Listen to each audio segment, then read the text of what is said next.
A very good evening to you and welcome to the West Ham Voice, the West Ham Weekly on a Monday night. Thank you all for joining. There's so much to talk about, a couple of games to sort of catch up on. Of course, you all know the results, etc. Lots of player updates, player news for you, a little bit about the academy and the women's team, and of course, loads of transfers. It's quite interesting, isn't it, that David Moyes about a week and a half ago said, we're not dipping into the transfer market. And then last week he turned around and said, we might do, which means that you start looking at all the transfer stories. I was kind of avoiding them, thinking there's really not much point because we're not going to buy anyone. And David Moyes has opened the floodgates. And even he's on the transfer list as well. And we'll get to that in a moment. But before we do, let's go into the chat and say hello to everyone and see who's in there tonight. Go right to the top. Good evening to you, Hammerhead. How are you? Howdy, Hammers. Hope you're all well. All very well, thank you. Let's hope we can kick on now. The lads have got a sniff of a win and some needed confidence, well-needed confidence. Hope it pushes us on. Absolutely. I hope so too. You know, a win and a draw in the last week isn't that bad, is it? Given that it's the new year, new start, I guess. Will it carry on? Well, the Wolves game is going to be a big test. Good evening to you, Martin. How are you, mate? Looking forward to tonight's show. Badly need some football chat. Well, it's all good news, isn't it? At the moment, it is. So that's good. Good evening, Paul. Thank you for joining, mate. Good evening to you, Ralph. Just seen the notification. I think I will give it a miss. Just the thought of Moyes makes me depressed. Don't worry, he ain't going to be on for long. And welcome back to Hammerette. You have been missed. People have been asking after you. Thank you for joining, Hammerette. I hope all is well with you. And I hope you enjoy tonight's show.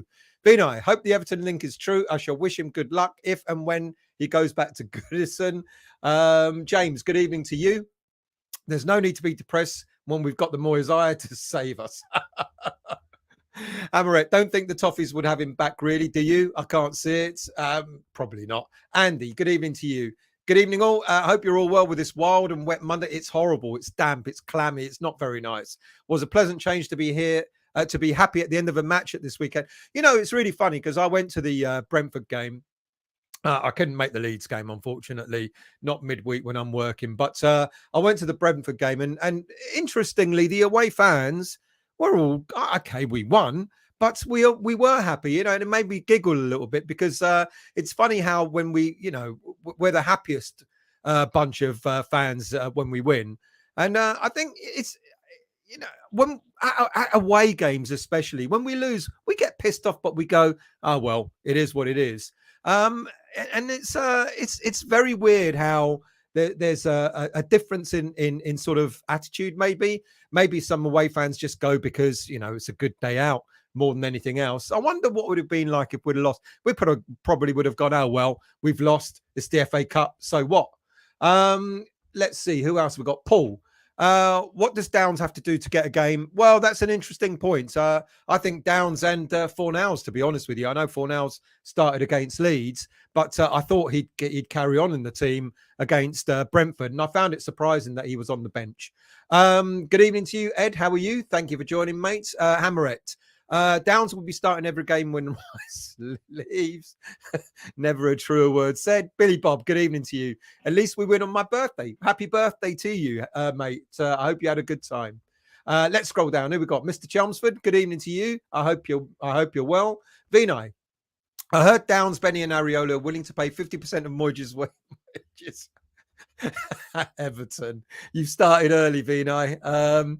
Debbie and Mark, good evening to you. Evening, everyone, and hope everyone is well. We're all good. I saw loads of potential from the Leeds game, giving me hope that Moyes can turn things around. I think En-Nesyri would be a great striker. I'm going to talk about En-Nesyri because apparently I don't know if it's official, to be honest with you, but apparently there's been a bid made, a loan bid, but I'm going to talk about that. But I'm not so sure, to be quite honest with you, if En-Nesyri would be the right sort of player for us, to be honest. I think he might be too similar to Scamacca, but I'll get onto that in a little while. Peter, lose Saturday and Moyes will be manager for Everton at London Stadium.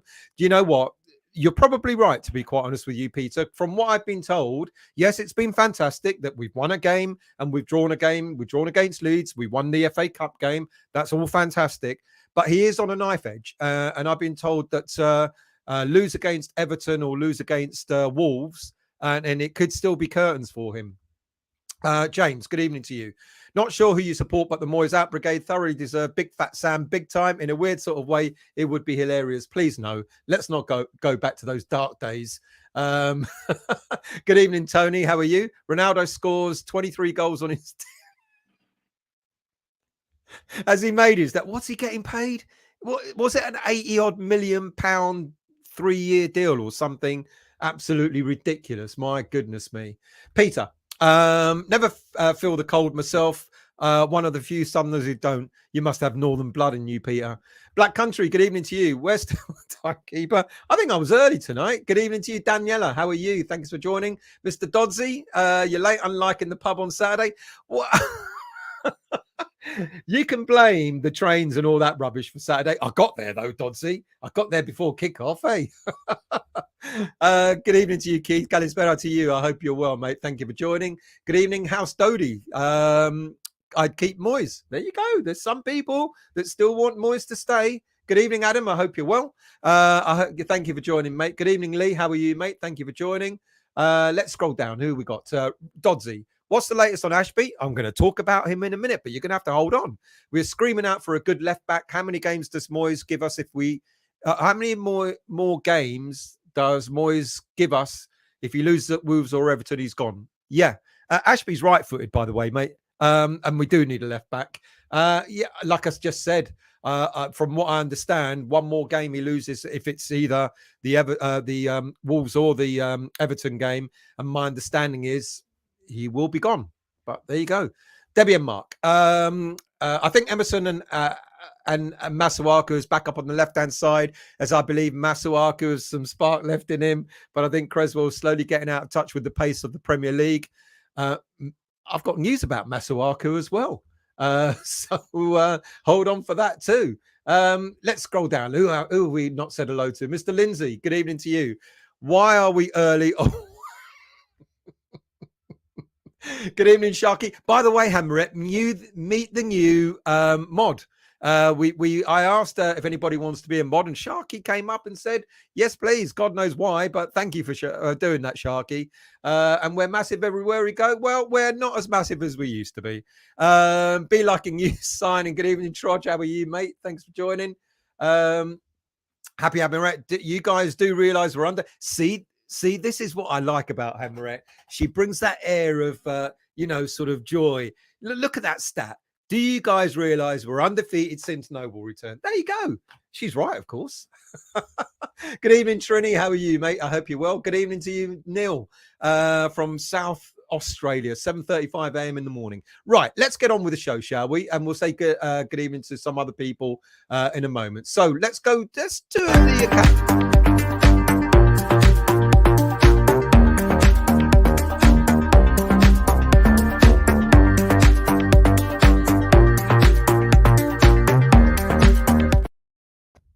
So it's been good news all round for all the West Ham teams that have played over the last week or so. Not only did we win and draw a game, the academy squads are doing excellently well. They are sort of, for some odd reason, the under-21 started really badly. And then they sort of pulled back in and they're doing really well now. The under-21s played against Everton, their first under-21s Premier League game for quite a few weeks on Friday night. And like I said, they've started off more or less what a perfect weekend.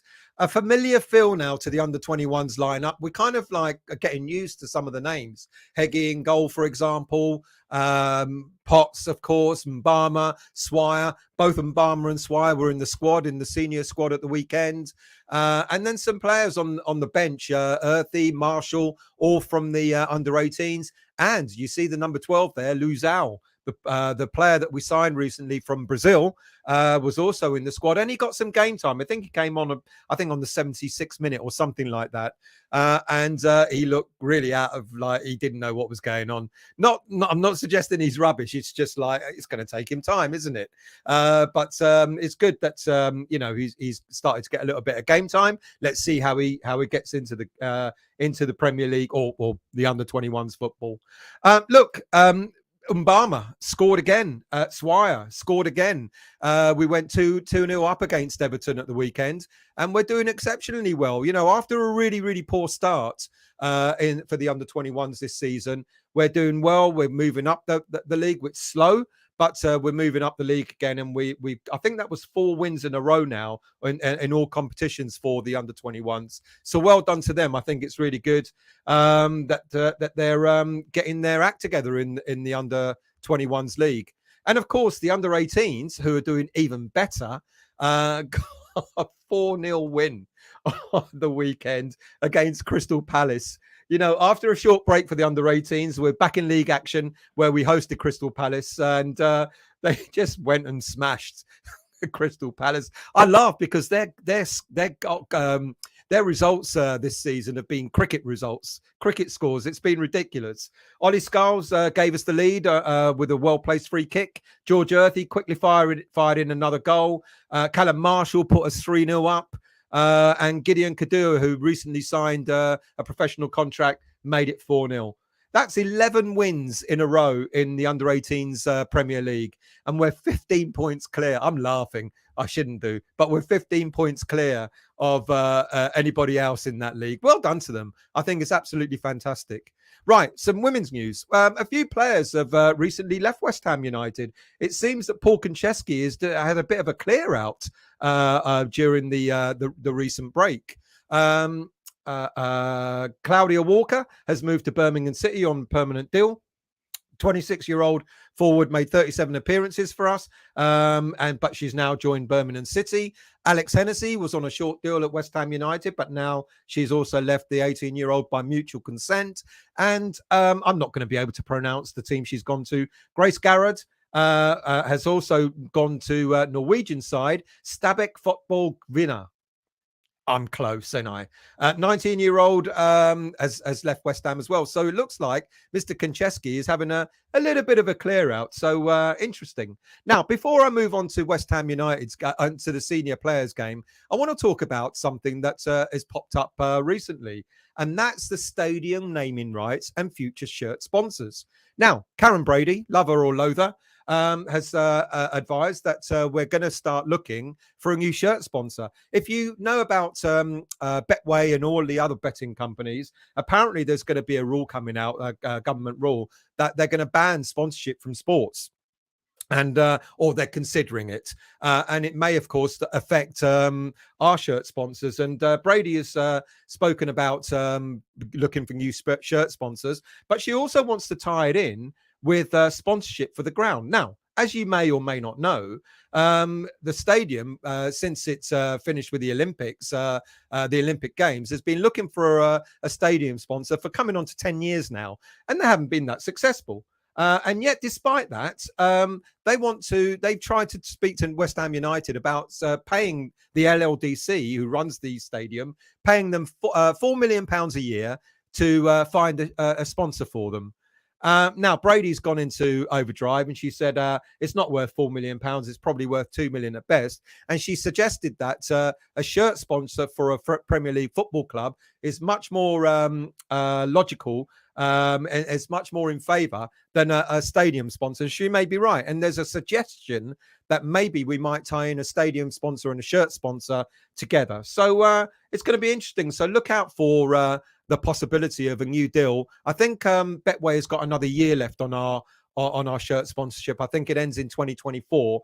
But it could be that we're looking for a new shirt sponsor, and it will tie in with a stadium sponsor. It's interesting, isn't it? The LLDC have had 10 years and they haven't been able to find a stadium sponsor, and yet they want Brady to cough up 4 million, or West Ham to cough up £4 million a year for the privilege of looking for a stadium sponsor. So they haven't been able to do it. So they just want to hand it over to someone else and for us to pay £4 million for it.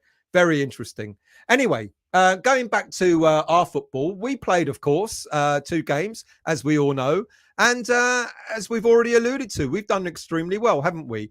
The first game, of course, was against Leeds United last week. And a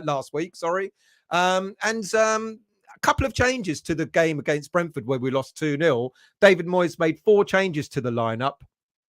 where he brought in Naifa Gerd, who had his first Premier League start, Tilo Kehrer, oh dear, who played at left back, and Pablo Fornals came back. And despite being dropped from the Brentford game, he brought back Thomas Souček for the Leeds game.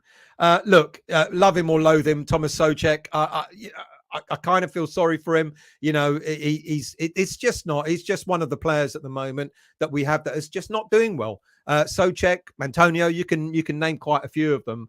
And it was a bit of a surprise, really, to be quite honest with you. I mean, Fornals was brought into the team, which I think was good, because I think Pablo Fornals is one of the players that adds energy to the team. He's I was glad to see him back, and you could see that he was sort of linking up quite closely with the midfield and with Scamacca up front. So I was quite pleased to see him play. And then he didn't play for the Brentford game in the FA Cup at the weekend.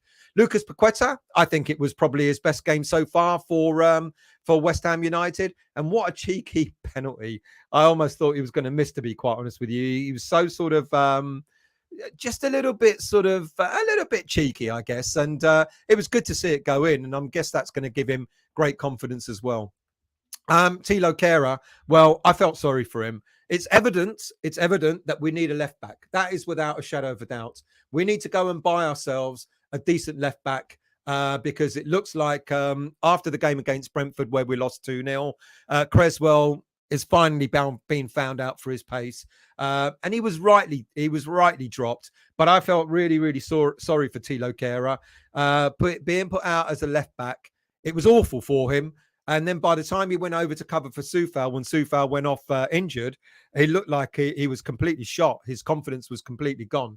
And I felt, he had an awful game all round. And the reward for that was for him to get dropped for the next game.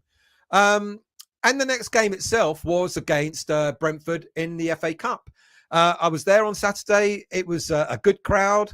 And like I said, I tried to sort of say at the beginning of the show, away crowds just seem to just go and get on with it, support the team. You know, even Moyes came out at the end of the game and sort of applauded the crowd. And most of the fans, no booing or anything like that. Most of the fans just applauding him back. And I think it was good. It was good to see that. The game itself, it was boring. More changes were made. I think he made yet another 4 changes in this game, with Ben Johnson, Ogbonna, Emerson and Mikel Antonio coming on. A 5-3-2 formation, very, very conservative. Yeah, let's be honest. We were going out as a second string Brentford team. And I guess, some fans may have wanted to see a little bit more sort of forward thinking. But Moyes, I think probably what's happened now, with having lost so many games, Moyes' mindset is probably don't lose. At all costs, don't lose, rather than and not conceding against Brentford is a big bonus. We haven't had a clean sheet for something like since October, November time, or certainly in the Premier League. And so we've been conceding goals. We've been obviously losing games. So I kind of get why he was a little bit cautious. Some may say overly cautious, but having 2 up front he tried to balance it, didn't he? Because he had Bowen playing alongside Antonio, which unfortunately didn't work because Antonio is completely he's just not with it at the moment. The sort of darting runs that he makes, bullying defenders, etc., just isn't happening for him. But some players had decent games. I thought Ogbonna was really good. I thought he came in and he played really, really well alongside Gerd and Craig Dawson. Got to praise him for that. Ben Rama coming on made a big difference, didn't he? What an absolutely superb strike. I mean, it was a wonderfully taken goal. And it was ironic that Moyes said, maybe we need someone to score a scorcher, a screamer or whatever it was he said. And then Ben Rama delivered. Look, I think Ben Rama should have started, but then maybe the formation would have been different. Maybe he would have had to go with a 4-3-3 or something like that. Would that have been wrong? Probably not. It probably would have made it a bit more of an interesting game. I think the first half was pretty dull, to be quite honest with you. The second half came to life a little bit. But we got the result that we needed. Other players, Fabianski, that there was one sort of, I know he's done well in saving us, like especially against Leeds at the death last week. But with Fabianski, what concerns me is his slow distribution from the back. You know, I think some of the fans were actually getting at him, especially in the second half, when he gets the ball and he's like, instead of throwing it out straight away to a player to go on the attack, he holds on to it just that moment too much, and then that means that the defense, the opposition defense, get back into position, which is a shame. He's done well, Fabianski, but slow on his distribution, I guess, which is a little bit frustrating. And Areola, obviously, he didn't make the game because he felt his thigh, the top of his thigh, and I'm going to come to injury news in a moment. Emerson, kind of expected a little bit more for him. Now, in fairness to him, he created a great chance that Souček fluffed in the second half, a really, really good cross that a decent striker would have put in. But Emerson, I just want to see a little bit more from him. It was good that he had a good run out, but I just want to see a little more from him going forward. And someone said, almost as half a joke, about Emerson and Masuaku. Well, I don't know which one I prefer at the moment. Antonio, I've just mentioned him. Not quite the same level anymore. I don't know what's happened to him. And it's not just been recent, but it seems to have been maybe for the last, I don't know, year or so that he's been really sort of, he has flashes of good. And then there's an awful lot of average. And again, I think he had a pretty average game at the weekend. Right, the FA Cup, we've got Derby in the next round. I'm going to speak about that in a minute. But before I do, of course, Sonny Perkins, remember him?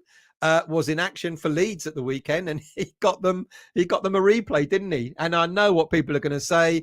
Well, if we'd have kept him, etc., etc. The truth of the matter is, Sonny Perkins didn't want to stay at West Ham. Now, for whatever reason, you hear two sides of the story. One side of the story is that we weren't offering the sort of contract that he thought he deserved.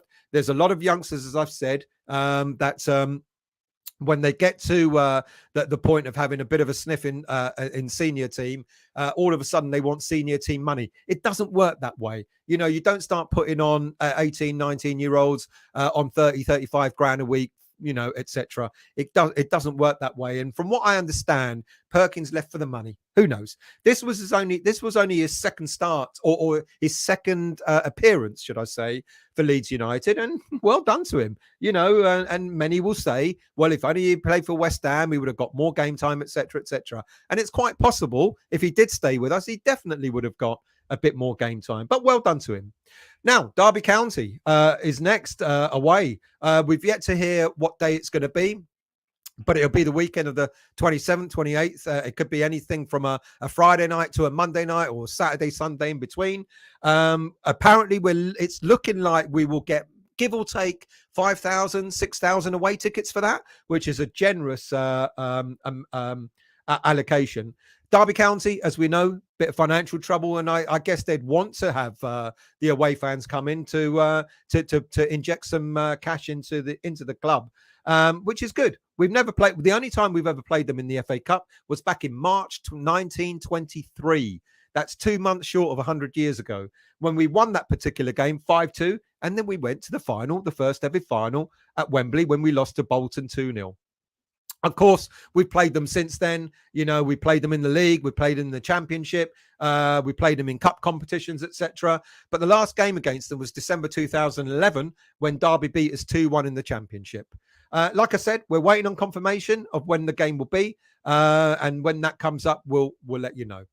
Right, let's go into the chat and see what you guys have to say. Let's scroll down. Good evening to you, Yuha. I hope you're well. Peter, I'm surprised, as Moyes says, we're nearly up to our best form. We're nowhere near it. I wish we were, but we're nowhere near it. We're getting there. It's slow. It's a slow burn, but that slow burn has to hurry up because we're going to start running out of games. After the Wolves game, we'll be halfway through the season. Adam, evening still, a draw and a win. Hopefully it will give them confidence and we can go on a good run. Fingers crossed, mate. I really do hope so. Let's scroll down. Hammerette, I've really missed Weymouth start. Cheat. See, she's back already. Schmiegel, good evening to you, mate. I hope you're well. Thank you for joining. Rhonda and Tony, good evening to you. I hope you're well. Sorry. Happy it's going to be a wonderful 20. Oh. Happy Hammer, good evening to you. Could we do the double this season after all this early scare? We know it's interesting. I actually put a cheeky comment up on Facebook the other day saying double on its way. You know, we could win the Europa Conference and the FA Cup. I know I'm dreaming, but why not? That's what we do. We're West Ham fans. We're dreaming. And it is an early scare. I mean, it's been a long scare, hasn't it? I really, really hope that we do turn things around. But like I said, David Moyes is on the knife edge. You know, to be quite honest with you, if he does lose the next game against Wolves, it could be curtains for him. If we get something from Wolves and then we lose against Everton, he's basically got those two teams are down at the bottom with us, and he's got to get points off both of those teams in order for him to carry on being West Ham manager. James, contrary to negative opinion, by far the worst thing about West Ham this season is that despicable orange away kit. Has anyone actually bought it? Well, don't you know, it's our tradition. It's about forging irons, you know, the ironworks, you know, with apparently the orange is about the flames that are sparking off. What a pile of shit, eh? I mean, seriously, it's a horrible, horrible shirt. Good evening to you, Woodhammer. How are you? Evening, mate. Thank you very much, mate. Much appreciated. Sad to see such a divide over Benrahma. Why must everything be for or against these days? He clearly loves the fans. You know what? I think a lot of fans are with Benrahma. I think there was a time when a lot of fans were on Benrahma's back. But to be quite honest with you, there are far worse players in the West Ham squad at the moment. Benrahma at the moment, I would say, is probably gunning for Hammer of the Year. You know, because of the you know, he's been one of the bright sparks of that team so far. Not that been that many, but he has been one of the bright sparks of the team so far. I think people were actually disappointed, and he got a big cheer. Well, hang on a minute. Souček got a big cheer for going off, and then Benrahma got a big cheer for coming on. I feel sorry for Souček. He is one of the players that isn't playing well at the moment, but the fans are making it very clear that they don't want to see him in the starting lineup. And, you know, fair enough. He's not doing the business, really. And Benrahma, I think there are more fans for Benrahma these days than against. I could be wrong, though. Tell me what you think of him. Let's scroll down. Good evening, Clara and Booze. I hope you're well. Thank you for joining. Bill Clark, good evening, all. If Arthur comes back, I believe he will be paid off, as there's no reason to keep him even as backup. I've got news about Arthur. I'll tell you in a minute. Good evening to you, Mandy. I hope you're well. Thank you for joining. See how much you're loved, Hammerette. Everyone's saying hello to you. No one's bothering to listen to what I'm saying. Mind you, I don't blame them. Howard, good evening to you. See, there you go. Thought you'd become... Oh, dear. Hammerette's not going to be happy with that. Peter, what do we want? Moyes out. When do we want it? Now. It ain't happening just yet. Trini, does Lloris resigning mean Areola is now France's number one? Strictly speaking, it should be. Did he? I didn't know he resigned. Didn't know he resigned. It should do. It should do. And my understanding is during the World Cup, the game that Areola would have probably started, he got injured. He had a slight knock. How bizarre. And this has happened to him a couple of times. I think maybe in the last World Cup as well. I could be wrong, where he was destined to play, I think, the third game of the group stage when it kind of didn't matter. And again, he got injured. He hasn't actually made, Areola, his World Cup debut.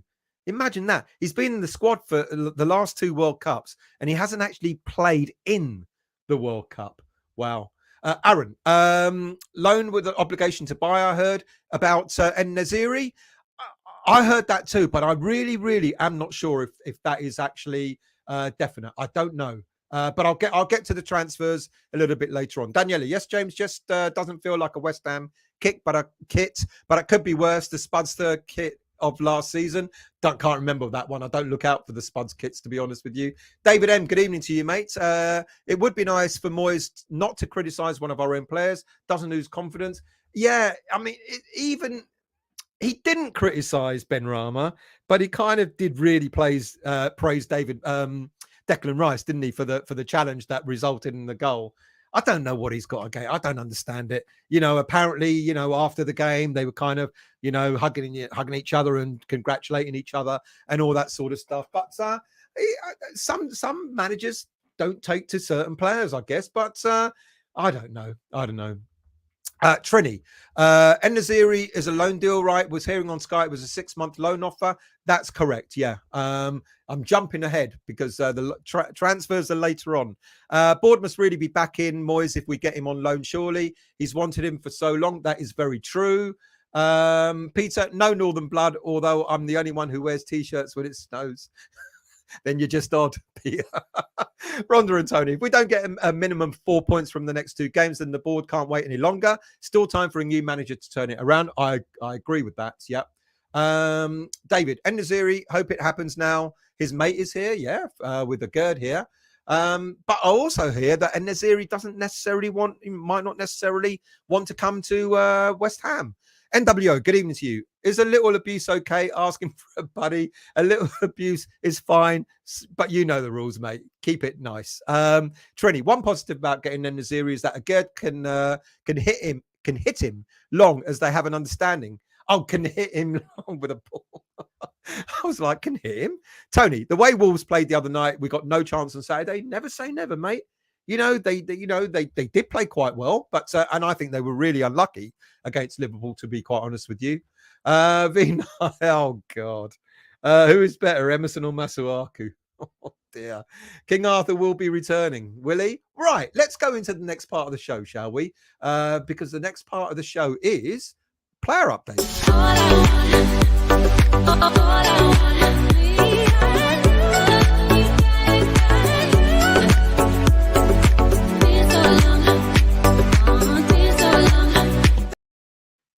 Right, as expected, I've been saying this for several weeks now.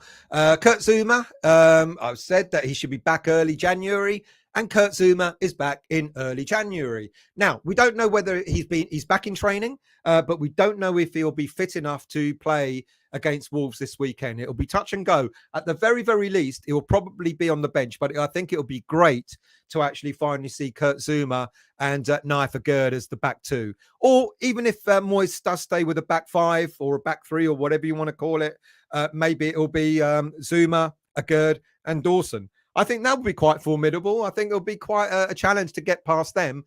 Let's just hope they all stay fit. That's the only thing, isn't it? That's the big problem about these players staying fit. But from my understanding, Kurt Zouma is back. The knee surgery that he's had, he's back training again. Wolves might just come a little bit too soon. But don't be surprised if he's at least on the bench at the very least. Gianluca Scamacca, after the scare with his knee, it was scanned and everything is fine. He was also back in training today. I heard that just before I went live, so I had to update the slide. So he's back in training and he's in contention for a starting in the starting lineup against Wolves, and I think that'll be great. And interestingly, if we still play with a 5-3-2, I think it will benefit Scamacca greatly. Now, with the greatest of respect, I don't necessarily want Antonio alongside him. I would rather see Bowen stay alongside Scamacca. I think they'll work well together. So if it is a 5-3-2 against Wolves at the weekend, then it looks like Scamacca will be back. Soufal, Lanzini and Areola, all of them with slight knocks. And my understanding is, I've been told that of the three, Areola might be the one that might just be a little bit more. He felt the top of his thigh. But with regards to Lanzini and with regards to Soufal, we saw Soufal's foot. Not his foot, sorry. We saw the top of his leg, didn't we, after that challenge in the Leeds United games? Dirty Leeds. They always are dirty Leeds, aren't they? We saw that challenge, and I'm surprised the player didn't get sent off. But we're told that Soufal should be okay, and Lanzini should also be okay. And the only possible player missing might be Alphonse Areola. Cornet, well, a little bit confusing with his social media comment the other day, where he talked about the road to recovery, etc. And some people interpreted that he was fine and he's now getting back to match fitness, and other people sort of suggested that, oh no, there's still a long way to go. Now, from what I understand, he's had a couple of injections to try and overcome the calf injury that he's had, and the last injection was done, I think, just before last weekend, etc. So what they've got to do is establish whether that's going to work and heal the injury. If it doesn't, then it's surgery. So the jury's still out on that. They're still waiting to see the impact of the last injection that he's had, and if it's successful, then he will, hopefully be just another few weeks before he gets back to match fitness, and he should be fine. If the injection that he's had to overcome the injury is not successful, then unfortunately it is going to be, so that'll be the next the next thing. It's going to be surgery. Right, a couple of loan watches. Thierry Nevers, as you may know, quite a few of the young players had returned from their loan spells last week when the January transfer window opened. Thierry Nevers was one of those players. He was at Newport County, and we've heard tonight that he's going to go out to promotion chasing League Two side, Bradford City. I kind of knew, with Nevers, and we haven't heard about Dan Chesters yet, who's come back from his loan spell from Chesterfield. But I kind of felt that these players would go back out on loan again. It would be a shame to sort of bring them back and then just have them languishing in the under-21s. The under-21s, have got a number of players, especially the players that have been taken from the under-18 squad to the under-21 squad. So Thierry Nevers, it looks like there'll be a deal announced. If it hasn't already been announced tonight, it'll be announced on Tuesday that he's going to Bradford City. Like I said, they're fifth in the league at the moment, really making a push for playoffs in League Two. Mark Hughes, I didn't know that. Mark Hughes manages the team. So good luck to him. And I hope he really, really does.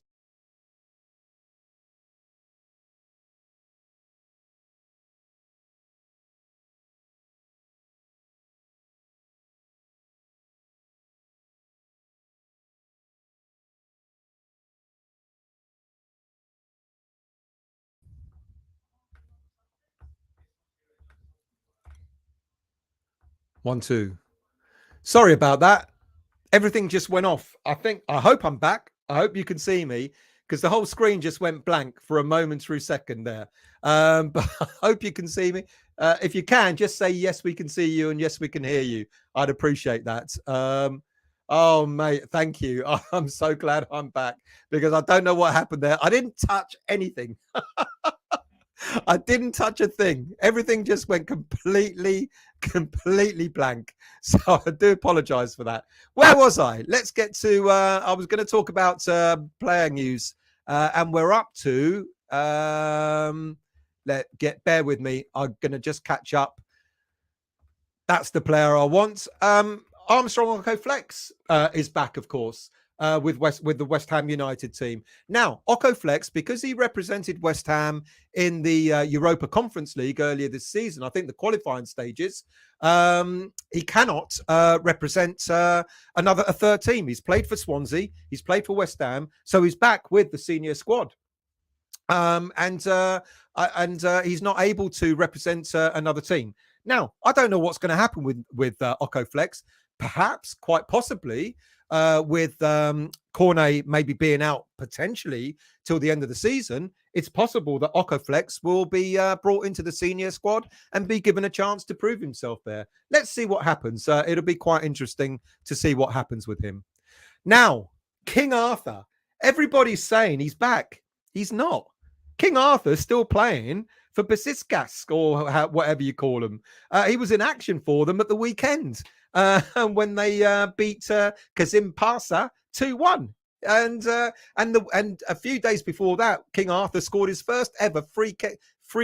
Can you believe that? It's his first ever free kick. So he scored a goal where Besiktas won 1-0. So he's playing for Turkish club Besiktas. He is not back with West Ham United. Even I got fooled by that. And no, and everything seems to be, it's quite interesting. There are quite a lot of stories that went around. Now, he did miss a couple of games because he had, I think he injured his ankle. And he was out for a while. And apparently the story goes is that the Turkish club that he's at, were not happy with him. They wanted to send him back. They wanted to end his loan spell, etc. But not so. It seems that King Arthur is still the king of Turkey. And he's still there with, I can't pronounce it, Besiktas. And he's still carrying on playing football there. So it doesn't look like he's coming back at all. Nikola Vlasic. Now, there's a story that went around that Torino, the that seniors in Torino have flown over to West Ham United to seal a permanent deal for Vlasic. Now, we've heard this before. This is the same story that's been repeated several times over the past sort of month or so. Now, my understanding is there is still no talk of Vlasic becoming a permanent Torino player. And one of the reasons why, and I mentioned this before, is because at this moment in time, we're subsidizing 15% of his salary. Now he's on at West Ham United, who's on about 70 grand a week, 15%. I don't know what that works out to 714. I don't know, 20 grand or 15 grand or whatever, So at the moment, Torino are only paying 85% of his salary. The minute he goes on a permanent deal to them, they take over the whole salary. So at this moment in time, he's still on loan, and it looks like the deal will probably be done at the end of the season rather than being done in January. So that's a bit of an update on loan deals. And the next bit, actually, let's go into the chat. Do forgive me because everything went off. I've lost quite a lot of chat, so I'll go up as high as I can. Dodsey, still, do you think Sean Whetstone will be lucky in the cheeky? Trini, Benny is our best and most consistent attacker this season. Absolutely agreed. It's quite interesting that Moyes said, we need an impact sub, etc., and he's done really well as an impact sub. A bit of an insult to him in that respect, I guess. Dodsey, Brentford away still. How good were the fans singing, especially the Dawson song and Saeed Ben Rama? Absolutely. I've got to be honest with you, Dodsey. I think the Dawson song, it sounds like we're going to a funeral, mate. Don't you think it's right? Dawson. I mean, it's great that we got a song for him, but goodness me, couldn't we have come up with something a little bit cheerier? Good evening, Ballon. I've slated Benny in the past. He has been very good this season. Our bravest player on the ball, always trying to do something positive. Absolutely agree. Hammer it. Unfortunately, with Benny scoring each time he is used as an impact sub, recently justifies Moyes benching him. See, that's a good point. Is he one of those sorts of players that would be better just coming on for the last half hour, etc.? And I guess no player wants to be considered an impact sub. But if we get the best out of him, maybe the last sort of 20 minutes, half an hour, whatever, then maybe. I mean, is it an insult to him? I don't know. Let's get rid of the Vlasic thing. Hang on. Trini, Arsenal just got away with an offside goal. No VAR in FA Cup, but clearly offside. Well, there is VAR. I think we had VAR at the weekend. I think if you're playing at a Premier League ground, then VAR is in. They should just make it a blanket, no VAR across the board. I agree with that. Schmiegel, Still, do you think Sullivan is planning to sell the club now Gold has passed away? Now, that's interesting. I've talked about this before. I actually talked about it soon after the Leeds game as well. No is the answer. My understanding is that David Gold has already got representation on the board for his shares, the 25.1% shares that he's got. And that's in his son-in-law, Dan Cunningham, is on the board. He's been on the board now for, I think, about 2 years. Now, apparently, I don't know which one of the daughters, but one of David Gold's daughters is also a mad West Ham fan. And there are no plans at this point in time for them to sell their shares from West Ham. So it looks like the shares have gone to his daughters, and there's still going to be a commitment, from what we understand, from the Gold family at West Ham United. So I don't think the Gold family are looking at selling anytime soon. And no, I don't think Sullivan is either. I think Sullivan has always made it quite clear that he's got no intentions of going. And I know I talked a lot about this whole this clause, the stadium clause that ends in at the end of March 2000 in this year. And then they're free. You know, they won't pay a penalty if they sell the club for over 300 million, I think. But regardless of that, my understanding is they're staying. They're not going anywhere. Good evening to you, Jerry. I hope you're well. I think some of our players wear orange so they can work on the railway or dig a hole or something if their football careers don't work out. Good evening, Scott. I hope you're well. Flynn Downs has been our best player this season. Hasn't had a bad game. If he playing for anyone else, he would have had more game time. It's time to drop Souček and play Flynn more. I agree. Look, I like Flynn Downs. And for me, with the greatest of respect to Souček, it's got to be either Downs or it's got to be Scamacca. It's got to be Fornals. One of those two. If you want to play a more defensive-minded game, mind you, if you're going to have 5 at the back, and then you're going to have Declan and Flynn Downs as defensive midfielders with alongside Paqueta, and then 2 up front. That makes it ultra defensive. I'd like to see someone like Fornals in there. If Moyes wants to have one of those 3 in the middle, going a little bit more forward and supporting the attack, great. Souček can do it, but I think Fornals can do it an awful lot better. And I do like Flynn Downs. I've got nothing wrong. I've got no problem with Flynn Downs. But if you want to have 3 in the middle, I'd sooner have Paqueta, Declan Rice, and Fornals in there, to be honest with you. Daniela, he also praised Benny after the game. It was the interviewer that brought up the Rice tackle. Schmeichel, En-Nesyri could go to Wolves, seeing as Lopetegui is there. Good shout. I don't know. Look, apparently there's been stories out today that we have made a loan bid for En-Nesyri. So we're going to find out, I guess, over the next few days. Good evening to you, Steve. I hope you're well. Thank you for joining, mate. Much appreciated. Chris, how are you? Just seen the 62 bus parked on our train. Oh dear. Let's scroll down. Who else have we got? Mr. Keith Knight, how are you? Great to see you. See, Hammerette, you've been missed. Where have you been? Where have you been? Everyone, see, no one bothers to listen to the show. They just keep asking, where's Hammerette? Peter, Zouma on grass and has got a clue. Zouma on grass and has got a club fine, told to stop smoking it. What did I say? Zuma's back on grass, is he? Garino, good evening to you, mate. I hope you're well. Foxes, good evening to you. Only West Ham United would have France #1 keeper as a number 2. True. Mark, only Cornet missing then. Well, no, not only Cornet missing. What did I say? I think let me just go back to the list that I had a moment ago. Scamacca's back, Soufal should be back, Lanzini, Cornet and Areola, basically. Areola should be okay, but I think of all of them, he's the one that might likely miss another round of games.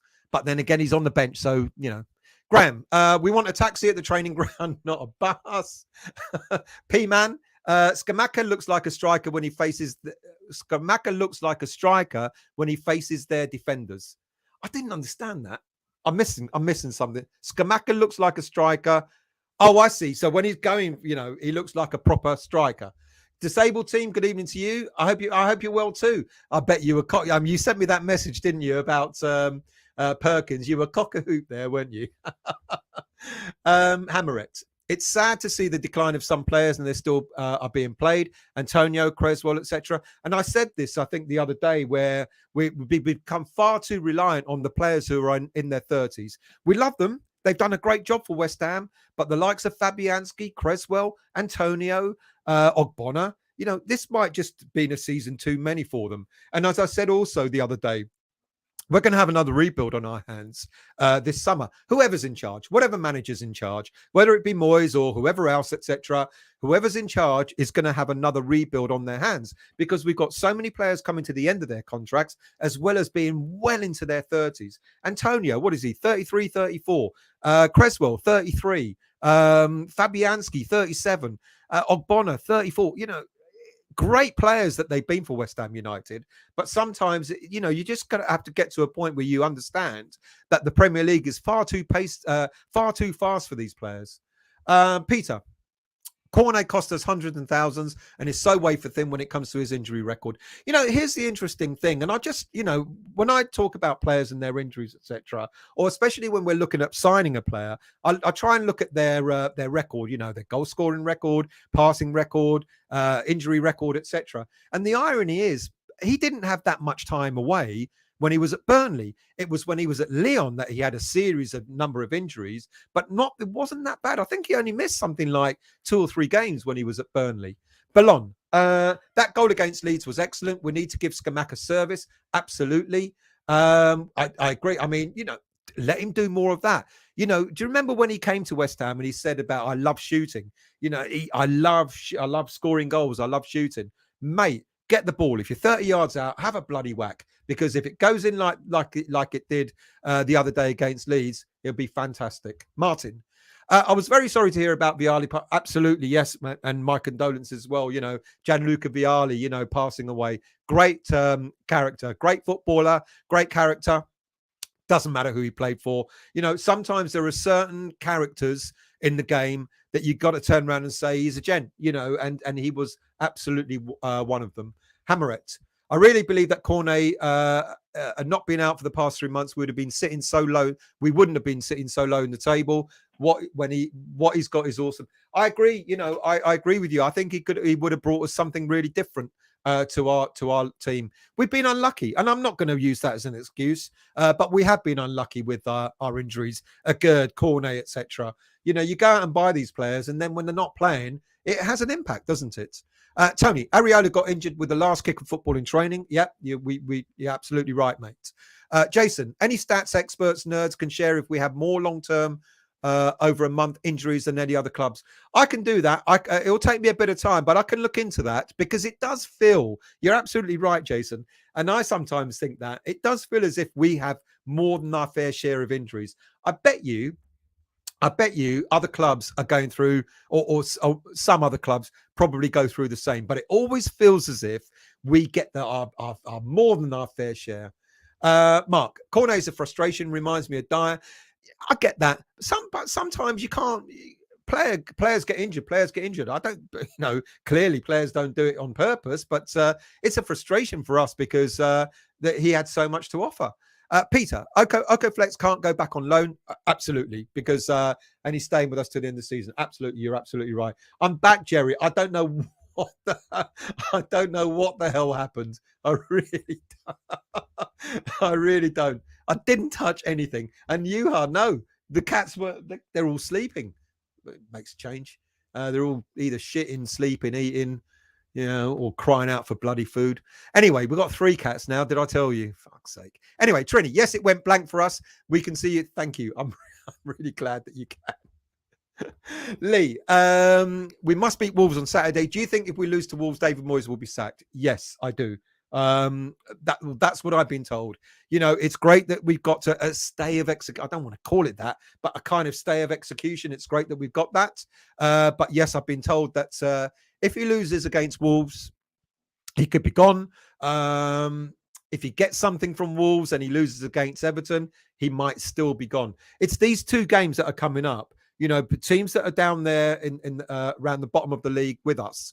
If we win those 2 games or get at least a win and a draw, I'd rather we win both. Then at least that sort of lifts us up a little bit and gives us a small cushion. Not a lot, but a small cushion. But if we lose against Wolves, I think my understanding is he will be gone. Peter, I thought you'd been abducted. Black Country. No. Look, you haven't had a thing like that. We haven't had a technical hitch for a long, long time. Darren, good evening, mate. How are you? 50p in the Is Okoflex cup tied? That I don't know. I don't know if he's represented Swansea in the FA Cup or not. I'm not sure, but I'll find out for you. Hammerett. Bong, yeah, I know. Hard to stay positive, to be fair, but we haven't lost a game in 2023. So onwards and upwards. Arthur is a turkey. Poor Arthur. Arthur's a drama queen.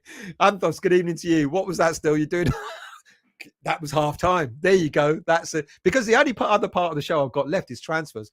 Christ, there's loads of them. And I'm going to go through them very, very fast. Where's the hamster? Masuaka has saved the season. I'd rather not. I was asked the question, who's better or worse, Arthur or Emerson? Emerson is getting there. I don't want it. I don't want to become that, with Arthur, what I thought of Arthur, love him, but he's just not a Premier League footballer. And I'm really, I was kind of hoping that Emerson would give us a little bit more. And unfortunately, so far, Emerson hasn't given us more. It is almost like we've swapped him for, Arthur and Emerson are 2 of a kind. I think I said it the other night. Emerson is our Italian Arthur. And I don't want. I want to see him better. I want to see him offer us something more. Flamer, good evening to you, mate. I hope you're well. Get Vlasic back. It doesn't look like we're gonna. I don't think Moyes wants him back. I know he's doing really well in Italy, but it doesn't look like Moyes is interested in getting him back. I don't know. Garino, to Peter, we have had several whip rounds in the past, but allegedly the West Ham... Trinity Flashes, I'm sure, does not want to come. I don't think he wants to come back either. That's a good point. I totally agree. Lanzini's all right. He had a little knock, but he's back as well. As I said a little earlier, Lanzini, along with several other players, apart from Areola and apart from Cornet, they're all back. Who else have we got? Trini. Moyes makes some nonsense statements at times. He does. If you remember at the tail end of last year, I did start doing the Moyesisms, sort of like putting up his comments and trying to work out what he was trying to say. Sometimes it's better for him not to. He hates press conferences, by the way. He loathes them. He doesn't like doing them. And I think sometimes he forgets what he said in the last one because he sometimes either contradicts himself or whatever. Disabled team. We have looked better in the last few games. West Ham have looked better in the last few games. Yeah. You know what, though, mate? You did well against us at Leeds, and I think we lost the momentum when I got why he took Scamacca off in the game against Leeds. He wanted Antonio to come on and sort of, really sort of go at the defence, etc. A tiring defence and fresh legs on. But Antonio's just not doing that anymore, which is a real shame. And maybe he should have held on a little bit longer, not to have subbed Scamacca. What was it, on the 70th minute or whatever? Maybe he should have just held on a little bit longer when we were 2-1 up. Mark, we need another homegrown player in the squad for quotas. Well, there you go. So I know he's not homegrown, Okoflex, though, is he? Because we bought him rather than him being homegrown. Well, yeah, no, he plays for Republic of Ireland, I guess. Yeah. Jerry, Benrahma is better than being an impact player. That's the thing. I think he's done exceptionally well this season. I think he deserves his place in the starting lineup. So will he be happy being an impact player? I'm not so sure. Vinay, still on Benny. Anything you want to give Moyes the benefit of the doubt? Am I correct? Still on Benny, or anything you want to give Moyes the benefit of the doubt? Am I correct? Still on Benny, or anything you want to give Moyes? No, it's not giving Moyes. I've said, I've said I think Benrahma deserves a place in the starting lineup. I don't want to see Benrahma on the subs bench, but if Moyes thinks that's the better way to utilize him, then if it worked at the weekend, I'm not so sure though. I'd rather see Benrahma in the starting lineup. Right, let's stop there because I want to go into the last part of the show, which is, and it's back, transfers, loads of them.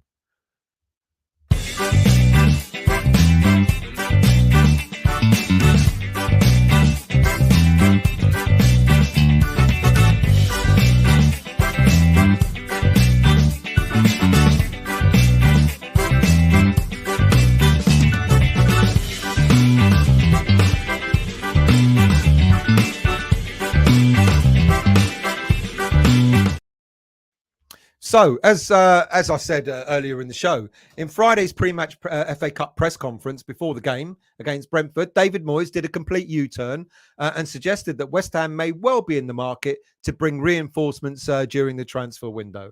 Now, whether you think David Moyes should be the man at the helm or not, let's just put that to one side for now. Do we need players to come in during the transfer window, whoever's in charge? Well, I think we need a left back, and it's already been mentioned, and I think we do need a striker. But it's quite interesting, the strikers that we've been linked to and the type of striker that maybe we should be going for. Left back, without a shadow of a doubt. Creswell, has kind of blown it in a way, especially in the 2-0 defeat against Brentford when he just couldn't keep up with De Silva. And it's evident that we need a left back. Emerson is not a left back. He's a left wing back, but he's not a natural replacement for Creswell at the back. With regards to a striker, yeah, I think it would be great to have a different type of striker. And I've talked about having a player that's a bit of a goal poacher, and I'm going to talk about En-Nesyri in a minute and other players that we've been linked to. But I'm not so sure they're the type of strikers that we need. So let's start off. First of all, players that apparently are leaving West Ham United. And we're back to Manuel Lanzini. Look, it's been common knowledge. Lanzini has made hasn't hidden this, that he would like to end his career at his boyhood club, River Plate in Argentina. And with just 6 months remaining on his contract, people are starting to talk about the possibility of him leaving in this January transfer window.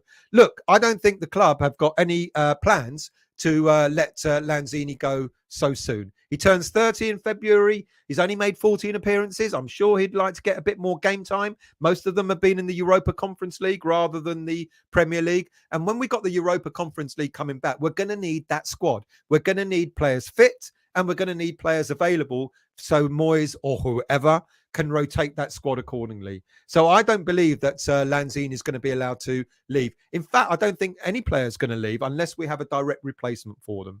But with regards to Lanzini, yes, I have absolutely no doubt that he will want to finish his career in Argentina. But he's talking about the end of his career.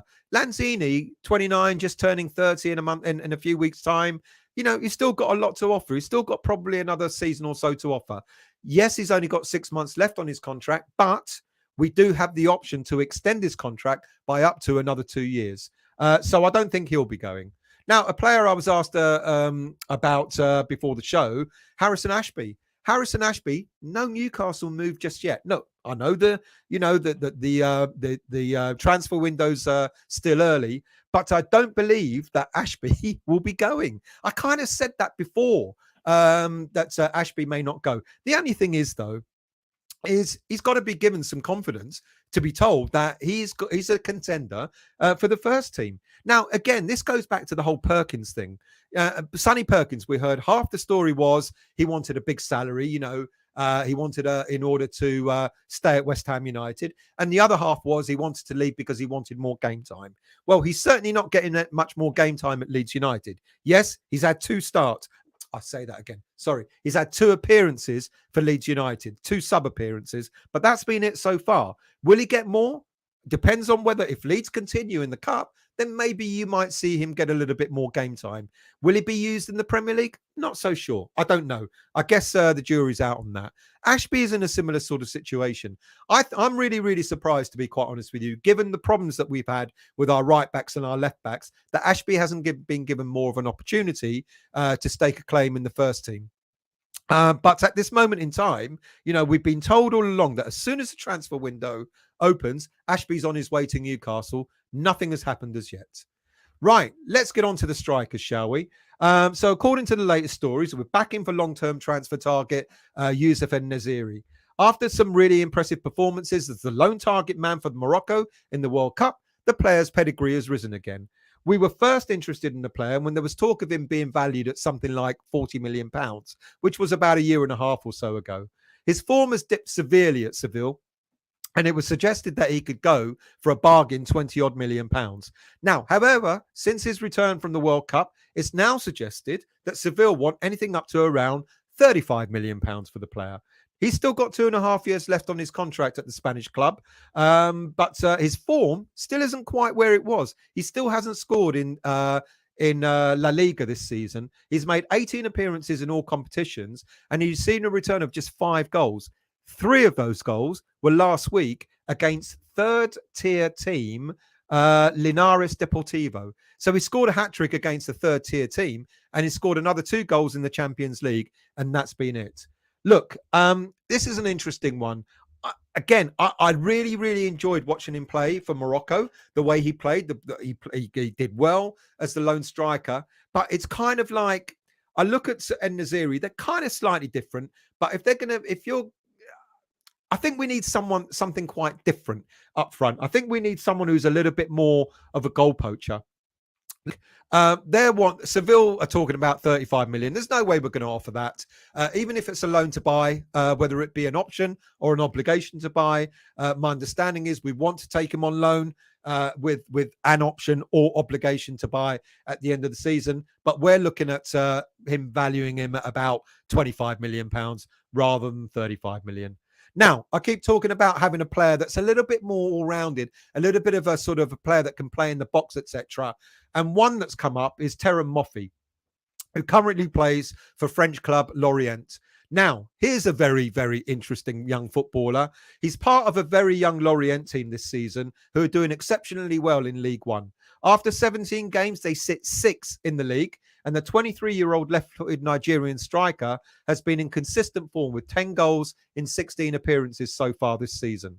Moffey is one of the most talented League One strikers in recent memory. His talent and physical prowess may seem to be a little bit overlooked by some of the bigger teams up to now. He excels at build-up play and passing with his teammates, and in addition to his goal scoring. He is an all-round footballer.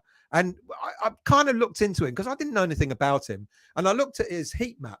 Moffey is all over the pitch. He's not one of your kind of players that might just hang out out wide or just hang out up front. He drops. His actual defending percentage is astonishing. It's really, really high. He's a total team player. He gets involved when we need to defend. He gets involved in midfield. He links up to build up play, etc. But he's also someone that when there's a sniff of a goal around the 18-yard box, he's there. He's scored. Most of his goals have been scored inside the 18-yard box this season, and half of them have been scored inside the 6-yard box. He's a goal poacher. He's one of those sorts of players that will sniff out a goal. Now, Moyes likes players who do all the running. We know that. Moyes wants to have a replacement for Antonio. And this is why I'm looking at En-Nesyri and thinking to myself, is that the type of player we want? Moyes would prefer to have, we know this, rightly or wrongly, Moyes would prefer to have a player that's similar to Antonio. Moffey, for me, is an interesting prospect. Now, it's quite possible that we can tempt Lorient to sell the player. They'll probably be looking for something like £20 million for the player. But I think he's interesting. I think he's the sort of player that, we've been linked to him. He's only been with Lorient since October 2020, where they paid a fee of £6 million for him. So they'll make a nice little profit on him after just a couple of years.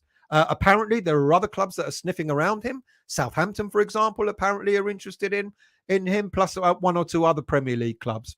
Why not go for a player like that? 23 years of age, he gets around the pitch, he links up play, he can go out wide to get the ball, a bit like Antonio. He can drop and defend, he can pick up the ball from midfield, etc.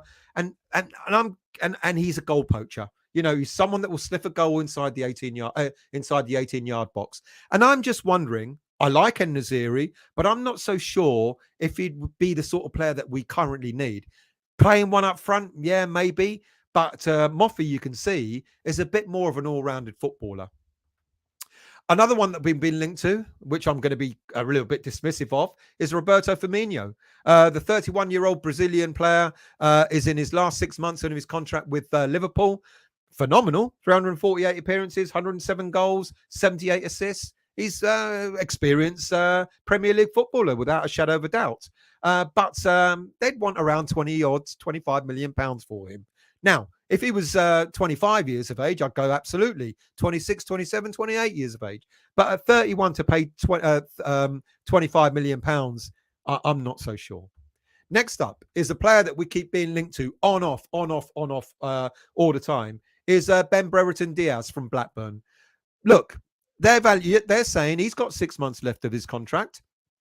They're saying if you want to buy him, he's 15 million. But I don't think Blackburn want to sell. I think Blackburn, they're now third in the league in the championship. They really, really want to push for promotion. Brereton Diaz has scored 9 of their 30 league goals. So a third of their goals has come from Brereton Diaz. If they sold him for £15 million, what would they lose if they don't get promoted? It's far more worthwhile for them to hold on to him, probably let him go at the end of the season, even if it is for nothing, because they'll be up in the Premier League.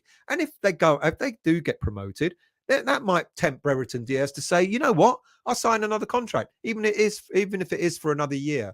So I think, yeah, we saw what he's like. He did the damage against us in the League Cup, but it doesn't look like Blackburn want to sell Brereton Diaz. So great. I think he'll be a good addition to West Ham United. But if we can't tempt them to sell, what then? Now, interestingly, I talked about Nikola Vlasic earlier on. The fact that Torino might want to make a permanent deal. I still don't think a permanent deal will happen in this January transfer window, mainly because, as I said, we're subsidising some of his wages. Now, like I said, 70 grand a week he's on when he's at West Ham. So 85 grand of that is just around 59,000 pounds a week. So what Torino are doing, they're topping up at 10, 11,000 pounds a week. What we're doing is topping up 10, 11,000 pounds a week of his salary while he's at Torino. Now, there may be another option. There could be a swap deal on the cards for Sasa Lucic, the Serbian international midfielder. Look, it's reported that Lucic is only on around 25 grand a week. And he's got 18 months left on his contract, but he doesn't want to sign an extended contract. So what Torino are thinking about doing is possibly selling him either in this window or in the summer window at the very least, so that they get something back for him. He's valued at around 12, 13 million pounds, similar to what Vlasic is valued at. Is it possible that we could do a swap deal? We know we need a replacement for Declan Rice at the end of this season. He's going, isn't he? And Lucic is one of those sorts of players that could potentially be one of those sorts of players that would actually stand in for Rice, sort of take over from Declan Rice when he goes. So there's that possibility as well. Another player that apparently we've been we've been linked to from Torino is Ola Aina, the right back. Now, Ola Aina has been injured since October. In fact, he's not due to return until possibly the end of January, if not sooner. Nigerian international, former England youth player. He's been a regular starter for Torino until October, where he sustained a biceps femoris muscle injury. I have no clue what that is, but it's bad enough to have kept him out for over 3 months. So I doubt very much, to be quite honest with you. We have our fair share of injured players. The last thing we want is to go and buy a player that's just come back from injury. So I don't think that's likely. Next up, don't shoot the messenger, people. Do not shoot the messenger. Several weeks ago, I think it was just before or just during the World Cup, I suggested that with Craig Dawson wanted to return back up north, there's a story knocking around, and it's been knocking around ever since, that David Moyes is keen on Michael Keane from Everton. Now, look, like I keep saying, don't shoot them. It's just stories I'm telling you I've read. I'm not saying there's any truth in it at all, but it could be. Look, how many of us berated David Moyes when he brought Craig Dawson in? We said he had no clue, didn't know what he was doing, etc., etc. And yet Craig Dawson has turned out to be a West Ham icon. Now, maybe Keane, he was once a good player. Manchester United youth ranks. He moved to Burnley for a nominal fee, but then he moved to Everton when they were doing a big rebuild for around £25 million in 2017. He's made 12 appearances for England. There was a time when he was a decent player, but he's just fallen off the cliff. Now, maybe Moyes is thinking to himself, I could do it with Craig Dawson. I could resurrect Michael Keane's career as well. I don't know. He's made what? He turns 30 in a few days' time, I think on the 11th, in a couple of days' time. He's made 3 appearances so far, which 2 of them have been in the Carabao Cup, and he's had something like 20-odd minutes in the Premier League. Can Moyes do it again? Can Moyes bring a player in to resurrect his career? I don't know. Sometimes things don't work out the same twice over, so I'm not so sure. But that's one of the stories that's knocking around. Another one is way over the other extreme. Centre-back linked to us, Monaco defender, Axel Disasi. But Monaco want £40 million or £44 million for him. Look, they just sold Benoit Badiashile to Chelsea. So I just wonder if they're going to sell another central defender as well. It's suggested that Man United and Spurs are interested in the player, who, as I said, is valued in the papers at over £40 million. But a more realistic valuation is about £25 million.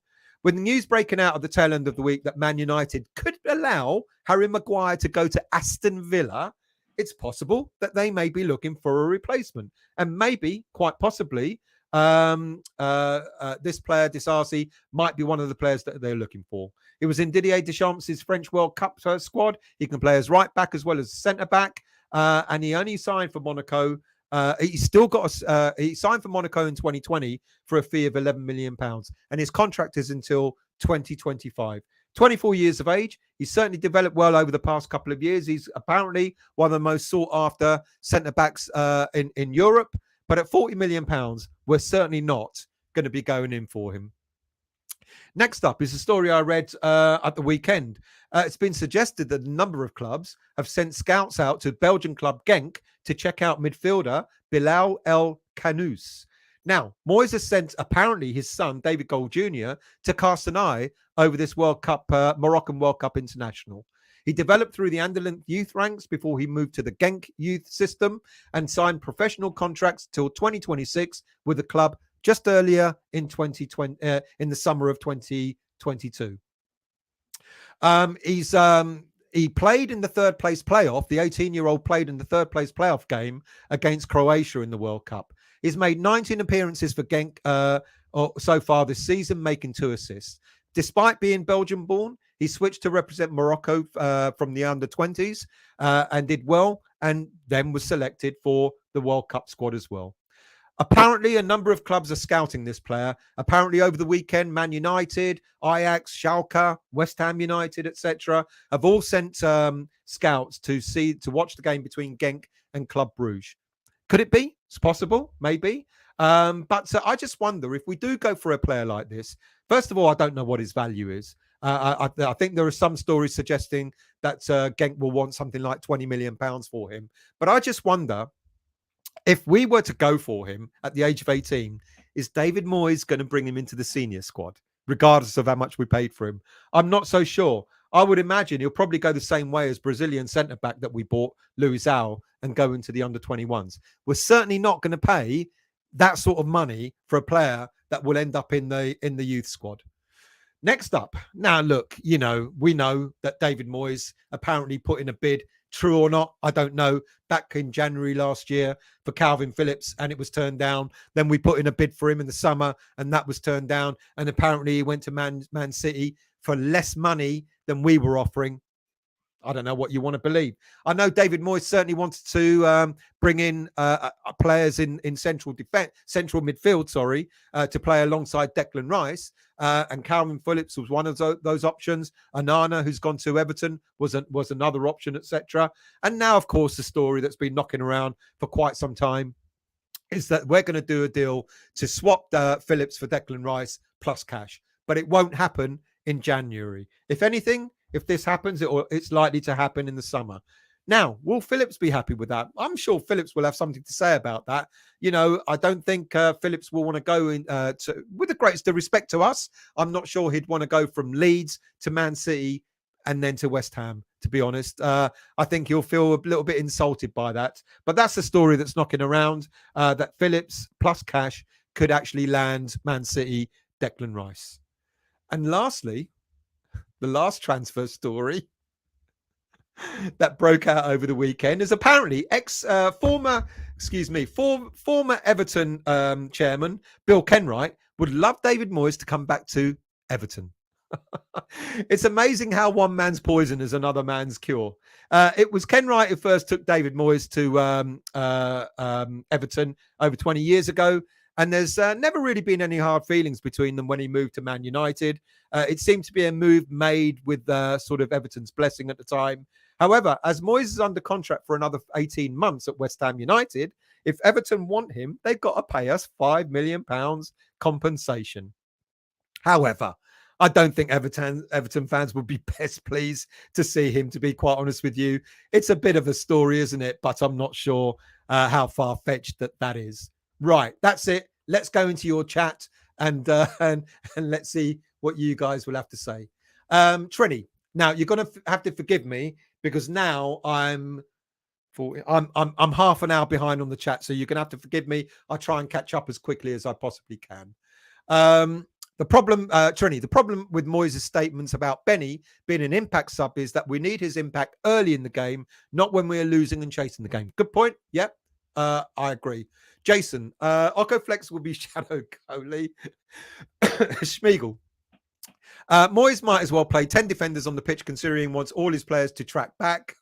Well, there is an element of truth there. Good evening, Taz. How are you? Still, I'm sick of it's without an A. It's all right, but it's not stellar unless I've changed sex over the last few years that I don't know about. Good evening to you, Taz. I'm sick of it all. Benny is a hammer. Odd the century because of this Moyes has put him through, and I don't care what anyone says. Moyes out and give Benny what he deserves. One love for one club. Yeah, I like Ben Rama. Yeah, I agree with you. Is he going to suffer for the rest of the season being on the bench? I don't know. Peter Down's the only real transfer that has worked out. I think Paqueta's getting better, to be quite honest with you, if I must be honest. It's taken him a while, but I think he's getting better. Do forgive me. I'm going to scroll down. I can't do every comment. Mandy, does Benny make more of an impact when starting or when coming on as a sub? You know what? I haven't looked at the stats, to be quite honest with you. So I'm going to look into that and let you know. That would be quite an interesting stat to actually look at. Schmigel, Stel, you've totally butchered Lopetigu's. I butcher everybody's name. Lopetigu? Lopetigu. I can't, for the life, I don't know what's wrong with me. I've got a really weird surname. And yet I can't pronounce other people's names. I don't know why. It's one of those stupid things. Mandy, he did nothing against Arsenal when he started, and I think the game before that. Yeah, maybe not, but I think I like to see throughout the whole season what he's done. Good evening to you, Razor. I hope you're well. Stel, please stop these players interested in us until Moyes gets sacked. Sully shouldn't give him a penny more or any loan deals. New coach after Wolves needs backing to stop this rot from December 21. I did qualify, Razor. I don't know if you were on at the time. I did qualify at the start. I said, these are the stories that are out. Whether Moyes is still manager or not, these are the stories that are out. For me, regardless of manager, I think we need to, in this window, if we're going to strengthen anywhere, for me, I think it's got to be at left back and it's got to be a different type of striker. But I'm not promoting all this and saying, oh, Moyes must go out and buy them. Moyes, for all I know, if we don't win against Wolves, may be out of a job. But that doesn't stop the stories coming out. The stories are still there. All the channels are talking about transfers. The minute Moyes said it's a possibility that we could do business. So don't misunderstand me, Razor. That's just because I'm talking about transfers doesn't mean I'm backing Moyes, etc. It means that they're out there. There are stories about En-Nesyri, apparently. We put in a bid to bring him on loan for 6 months, etc. We know we need a left back. Creswell has been dropped now. We know that Emerson is not the sort of player that can step in for him. We need strengthening, but in certain areas, not all of them. Let's scroll down. Taz, Moyes' contract ends this summer. No, ends the next summer. So think of what a new manager will do in the Championship. Moyes has got 18 months left, not 6 months. Sharky, unfortunately, Antonio and Creswell are just not good enough anymore. Unfortunately, that is true, to be honest with you.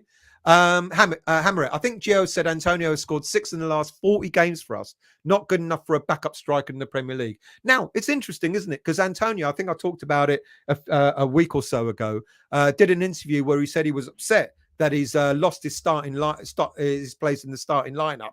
Well, mate, you've had an opportunity. Do something and show us that you're that you are worthy of being the starting striker. I love Antonio for what he's done. He's been a fantastic footballer for us, as I said earlier on. But I think it might be just one season too many for him. Ballon, Kerr is challenging Roberto to be our worst ever signing. I genuinely feel sorry for him. I really, really do. You can't be in the German team if you're crap. He's been not great for us though. Chris, we need to line up with a 2-striker formation in the future. We always look awful when we line up with a lone striker. I agree. But would you be happy to compensate what Moyes did at the weekend against Brentford to have 5 at the back, 3 in the middle and 2 up front? Is that acceptable? I don't know. I'm asking, because I guess those 5 in terms of wing backs, you'd want them to get forward and do crosses. Emerson did a little bit of that. We just need a little bit more. Ben Johnson is not a wing back. He's a proper right back, but he's not a wing back. So if we were to go with 5-3-2, would you be happy with that? James, sad that some of our players are getting shit from our fans, but yo-yo fans are why we've always been a yo-yo club, which is true. Yeah. Hammerette. Chris, I was saying just this today, imagine the surprise of getting in a striker to play alongside Scamacca. Premier League won't know what hit them. But it depends on what type of striker you get. I genuinely don't think it'd be En-Nesyri would be that much. I could be wrong. But I think someone like a Moffy type player who's going to cover a lot of ground and get involved might be an awful lot better.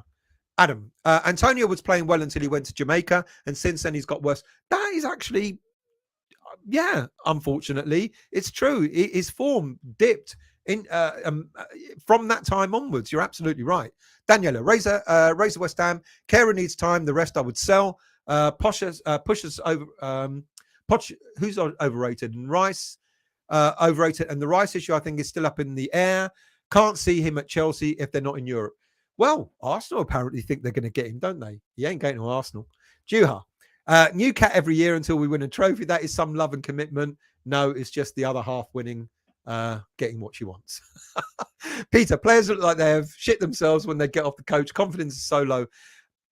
I think the confidence kind of came back a little. It wasn't, I think I said earlier on the show, it wasn't a great game against Brentford at the weekend, but we ground out a result. And then against Leeds, again, it wasn't the best of games, but again, we seemed a little bit more cohesive, should I say.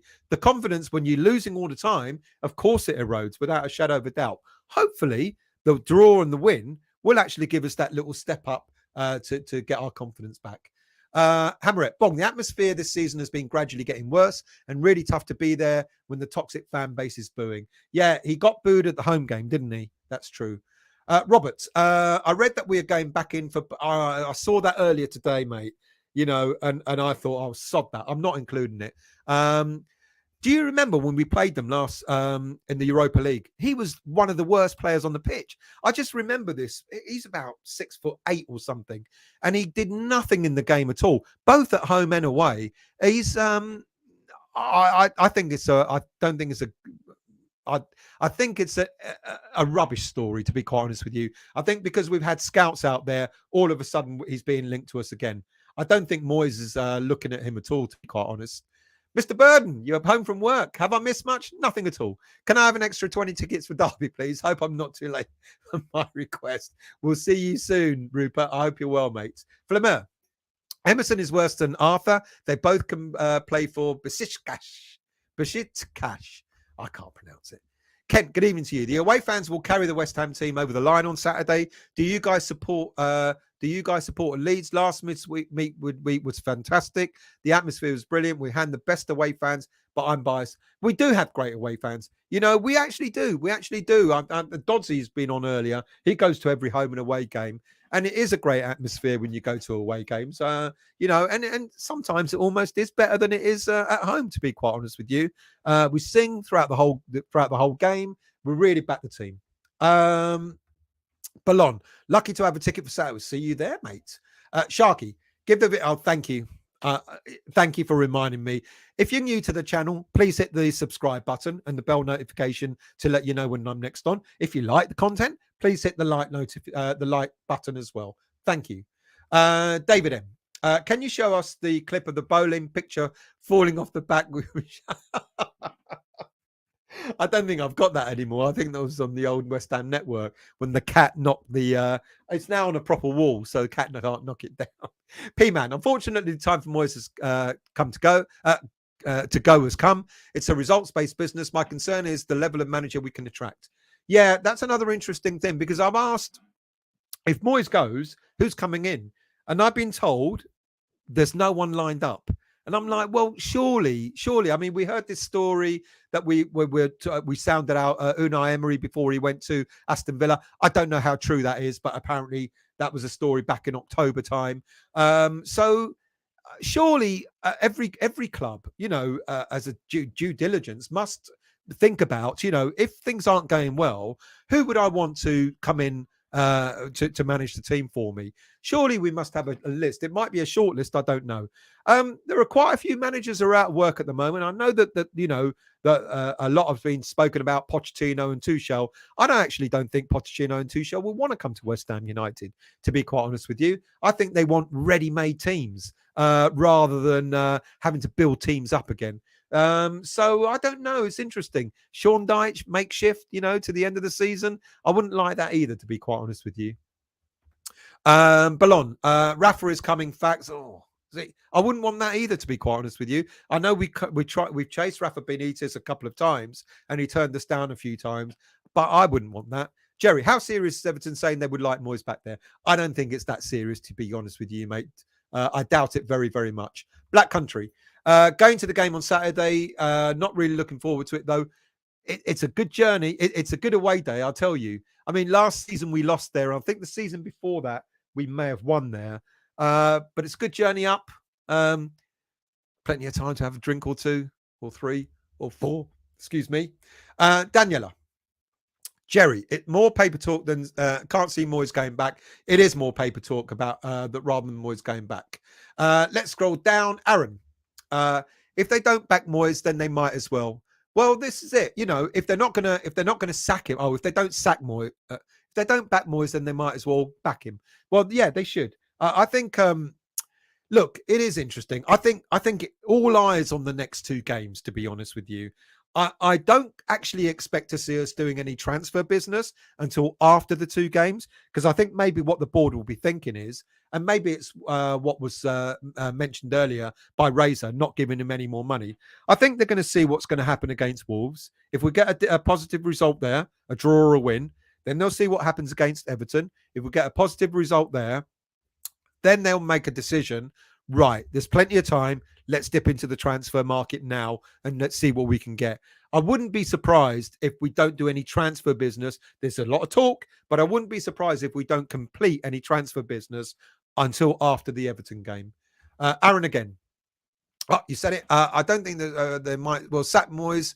Oh, okay. If they don't back Moyes, they might as well sack him because it will show they've lost faith in him. Yeah, thank you for qualifying that. Trini, in my opinion, any transfers will be a short loan. En-Nesyri team are in almost exactly the same position as us, 17th on goal difference. They have played less games than us. Yeah, and he's not been scoring. So I'm not. Am I the only one not in favour of En-Nesyri coming to West Ham? I like the sound of Moffey. I think he will be a tremendous young player for us. Very, very different. Let's scroll down. English Yardie. Still, we have a left back out on loan. We absolutely do. You absolutely spot on. What's the problem bringing back Moyes? Is doing my head in. I forgot to mention that, and thank you for reminding me. We've got Longello, who's been doing excellent for Birmingham. He got dropped in the last game, but other than that, he's been a consistent for them because he did come on as well, and he played reasonably well as a sub in that game that he got dropped in. I agree. You look at other teams and you look at youngsters being given an opportunity in the first team. Why not Longello? Why not cut his loan deal? We've cut the loan deals for some of the other players. Why not get him as well? Get him back and then put him in the first, or put him in contention, to compete for that left back slot. Ballon, Akinfenwa incoming according to Fabrizio Romano. How many of it's interesting. No disrespect to Romano or any other ITK, but you throw enough darts out there, one of them's going to hit the board, isn't it? It's like, how many players do you want to talk about before one of them comes off? Akinfenwa? I don't know. I haven't heard anything until now. Pash, good evening to you. Haven't seen you for a while. We've always had bad luck with injuries, but it makes it worse when we sign what we should be a decent player, and then they slip our shirt on, and suddenly their talent leave as quickly as Mr. Moon. That Sonny Perkins looked good at Leeds. Yeah. Mark, Noble needs to sort out the Ashby situation and Johnson as well. Good point. And maybe now that he is back, he's apparently is looking at the academy and advising David Moyes about players that maybe we should push through, etc., etc. So yeah, absolutely good point. Now that he's back, maybe Mr. Noble could have a word in Ashby's ear and Johnson's and try and sort things out with both of them. Really good point. Chris, if we did get rid of Moyes, for the love of God, do not replace him with Sean Dyche. For the love of God, do not replace him with Sean Dyche. But guess who will get? Sean Dyche or Rafa Benitez. Trini, Sky reckon Newcastle have said they are looking for a right back and they are interested in Ashby and or one other. Well, it's been around for quite a while. I mean, the transfer window is open for quite a few weeks yet, and it could be done. I'd be disappointed if Ashby left, to be quite honest with you. Losing another young player to another Premier League team, losing Perkins, even though I still think Divine Mbama is a better striker, will be a better striker than Perkins will be. It's still disappointing losing your young players to other Premier League teams. Hammerette, Lanzini's 30 on the 15th of February. Your age. There you go. Still a chance there, Amaret. Good evening, Kenneth. How are you? Thank you very much, mate. I hope you're well. Thank you for joining. Evo Goose, good evening to you. En-Nesyri is a dud this season, just what we need. Well, this is it. That's what I think. I mean, despite that, he has, his form has fallen off the cliff. He did have a good World Cup, but I don't know, like I said earlier, I don't know if he's the type of striker that I think we need right now. We need a poacher. We need someone that's going to be sniffing around the 18-yard box, trying to sniff out a goal. En-Nesyri, can hold the ball up and all that sort of stuff, but how many of those strikers do we need? Jerry, Johnson needs to stay in his strongest position. Moving all around the place isn't doing his reputation much good. That's a really good point. That's a really, really good point. Good evening, Funky T. How are you? Did you hear Noble's podcast on 5 Live last night? Interesting how he was involved in choosing incoming signings before he retired. I didn't, and I wish I'd had. Thank you for that. I'm going to go and look for that now. No, I didn't know that, but that's a really, really good point. Thank you for pointing that out. Ashley, Seville, fourth from bottom, just like us. So perfect. And En-Nesyri will feel right at home. Hammer it. Moyes has wanted En-Nesyri for so long. He sees him fitting into the system he wants us to play in. He also really wanted a Gerd for a long time, and look how he's turned out. Yeah, it's a good point. I do agree, but at what cost? Because I can't see. It's going to be to the detriment of who? Scamacca or Antonio? I would imagine it'll be to the detriment of Antonio, but En-Nesyri does not play in the same way as Antonio does. Now, Moffey, I'm not saying it should just be Moffey, but Terem Moffey, who's the link for us at the moment, will play a very similar game style to what Antonio does. He gets around, he defends, he drops back, picks up balls in the middle of the park, goes out wide, etc., etc. En-Nesyri is more like a target man. Do we really want that Sam Allardyce type football approach? I don't, but anyway. Good evening, sexfine.info. Let me just get rid of them for a moment. Let's block them. Thank you very much. Let's scroll down. Kent. Marcus Thuram is the answer to West Ham striking problems and only has 6 months left on his contract. Will fit in Moyes' system easily. Good shout. Because I did read a story. I don't know why I didn't include it tonight. But yes, that's a good shout. There is a link. And I think he's only, correct me if I'm wrong, Ken, 10 or 15 million pounds, something like that. Evo Goose. Whoever comes in will have to craft their own chances. The supply line currently is non-existent under Moyes taxes. I agree. I think I'll go back to asking that question. If we have if Moyes sticks with a wing-back system, maybe Dawson, Zouma, and a Gerd as a back three, and then 2 wing-backs who would try and get forward and cross the ball in, would that work for us? Would we be happy with that? Mandy. What's the point in finding what Moyes likes when he is hanging on a thread? Well, that's a good point. Now, I don't know. Like I always say, all these transfer stories, you don't know where they stem from. So a lot of them come from agents, who want to promote their players, that they want to get better contracts elsewhere, etc. We know En-Nesyri is a Moyes type player, a player like Hamret said that Moyes has always wanted. Some of the others, I don't know. I don't know how much truth there is. Ben Brereton Diaz. We've had an opportunity to sign Ben Brereton Diaz for the last 2 years, and we haven't done it. So I don't know what happened there. Other players, I don't know. Richard, will we do any signings, you think? Yeah, like I said, I think we're going to wait until after the Everton game. Wolves and Everton out of the way. Then we'll see what the manager's situation will be. And then quite possibly there'll be movement in the market. And as Mandy said, not necessarily, if Moyes does leave, because we don't get the points we need, then the new manager will come in and he may want completely different players to the ones that we're currently linked to. Peter, is Adebayor still playing somewhat? I have no idea. Has he not retired? Black Country, Mofi, you can see why what they will turn that into. Not saying it, Mofi. You've lost me. I don't know. Disabled team. You get Moffy and West Ham step up. Sounds decent. David, good evening to you. We are wasting time. Moyes can't manage decent players. Well, he's kind of proving that sometimes, isn't he? Trenny, just reading Southampton and Everton are also interested in him. Yep, thought so. Didn't know. I knew it was Southampton. I didn't know it was Everton as well. Jerry, Sean Dyche could do well in a bigger club. Might go to Everton then. Schmiegel, I don't like what Moyes likes. I don't think I'd get on well with him at all. Let's scroll down. Schmiegel again. Moyes wants all his players to run themselves into the ground so they have no energy left. That's the type of player he wants. Claret Booze.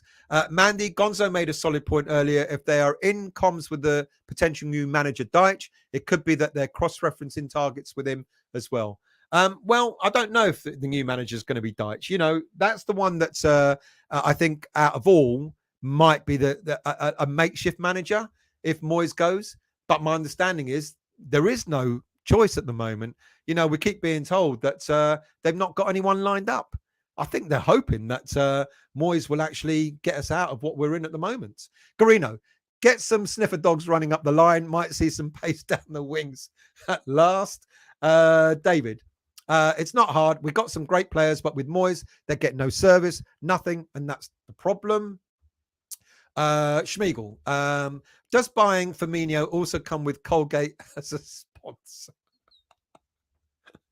Mandy, a clue in the window will let us know whether the board are backing Moyes or not. Yeah, that's a good point.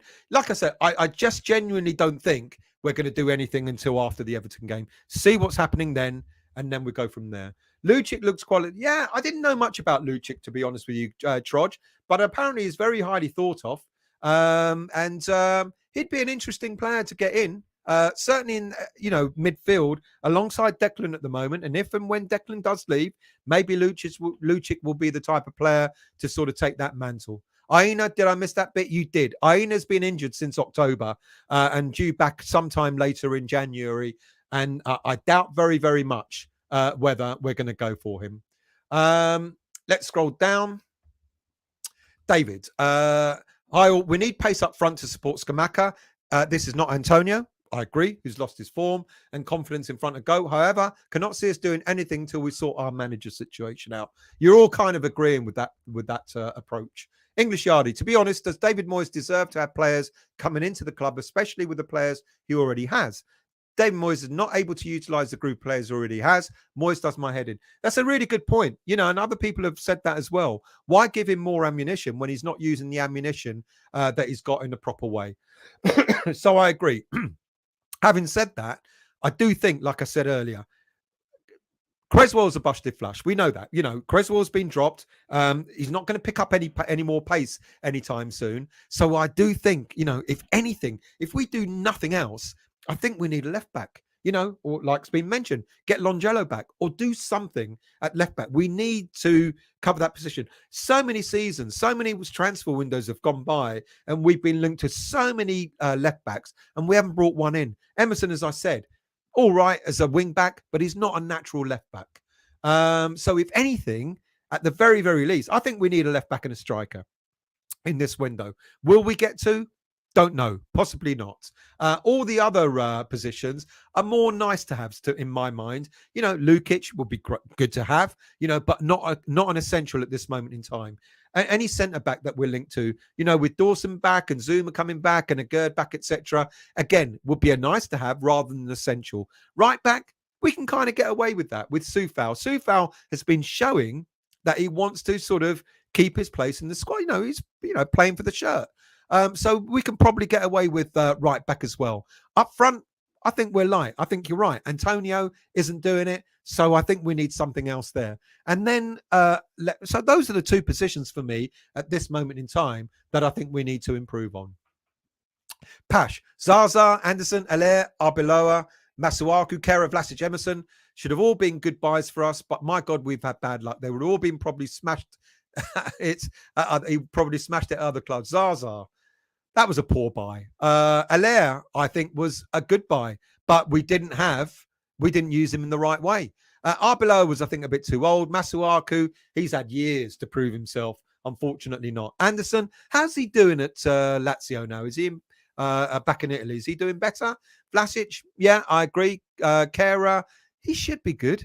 Like I said earlier, you don't get into the German squad if you're rubbish.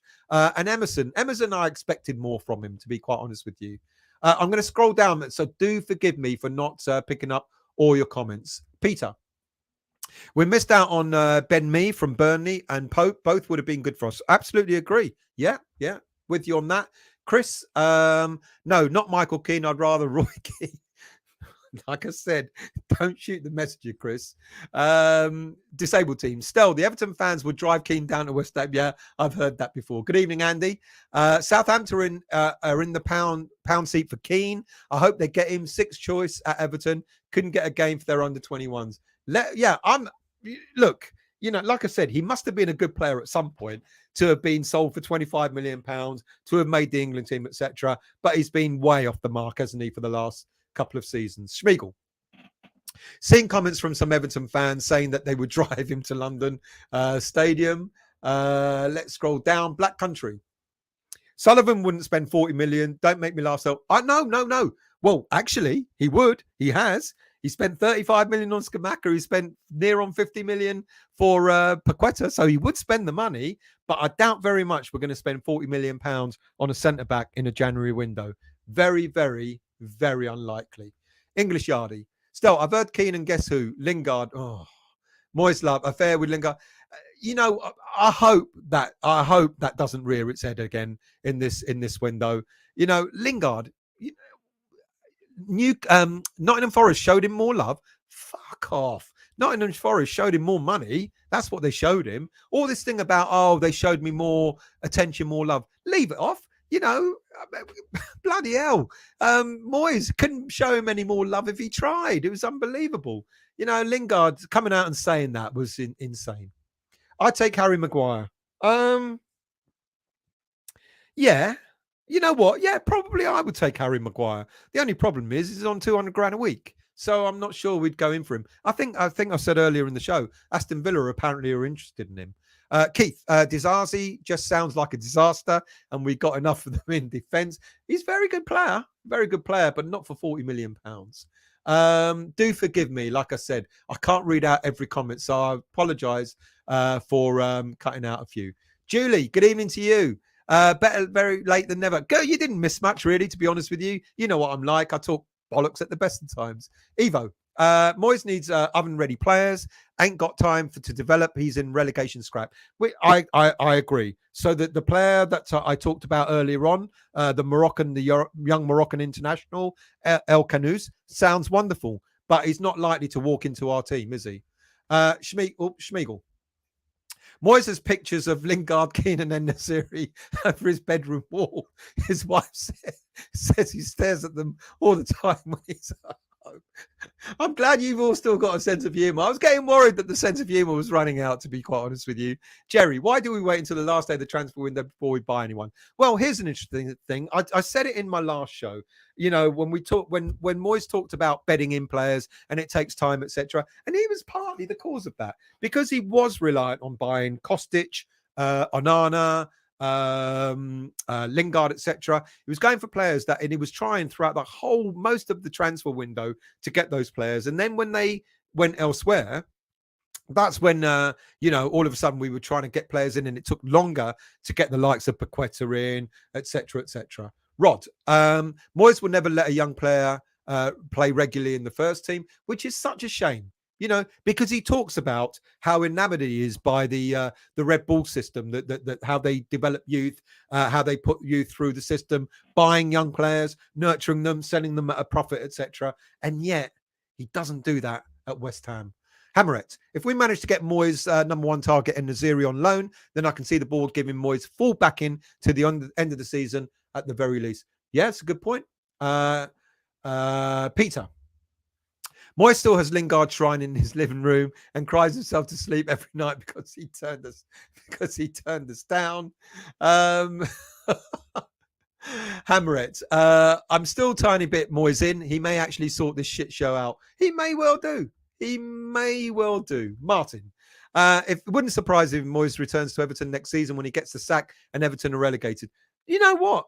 That might not surprise me either. Yeah, I know. That might happen. Daniela, Phillips may not have a choice, but would Rice want to sit on City's bench like everyone else does, especially when he says he wants to play in every game? If Rice goes to Liverpool, is looking more likely. I really don't think there are teams that I look at and just wonder to myself, would Declan Rice actually go and want to play for a certain team? I think Liverpool is one of those teams that he will not want to play for. I think you've got a good point there about City. You know, he won't play every game. Not even their best players, their better players don't play every game. Even they get rested once in a while. So you got a good point. Chelsea, well, they may not make Champions League, so they might be out of the running. Arsenal, it's another team that I don't think. I think I can see the admiration for Arsenal with all the young players, etc., and what's being done there. But would he want to go to Arsenal as well? Again, I don't think he'll go to another London club. I do say, I've said it before, it wouldn't surprise me if he goes abroad. Trini, don't worry about being behind the chat still. The unique point about your show is that you actually read your... Thank you. I do try. Schmiegel, West Ham should try and sign Martin Terrier. He plays a second striker and is a very good player. I think that, was it the summer or it may have been last year that there was talk about being linked to him. Monumental Masonry. Good evening to you.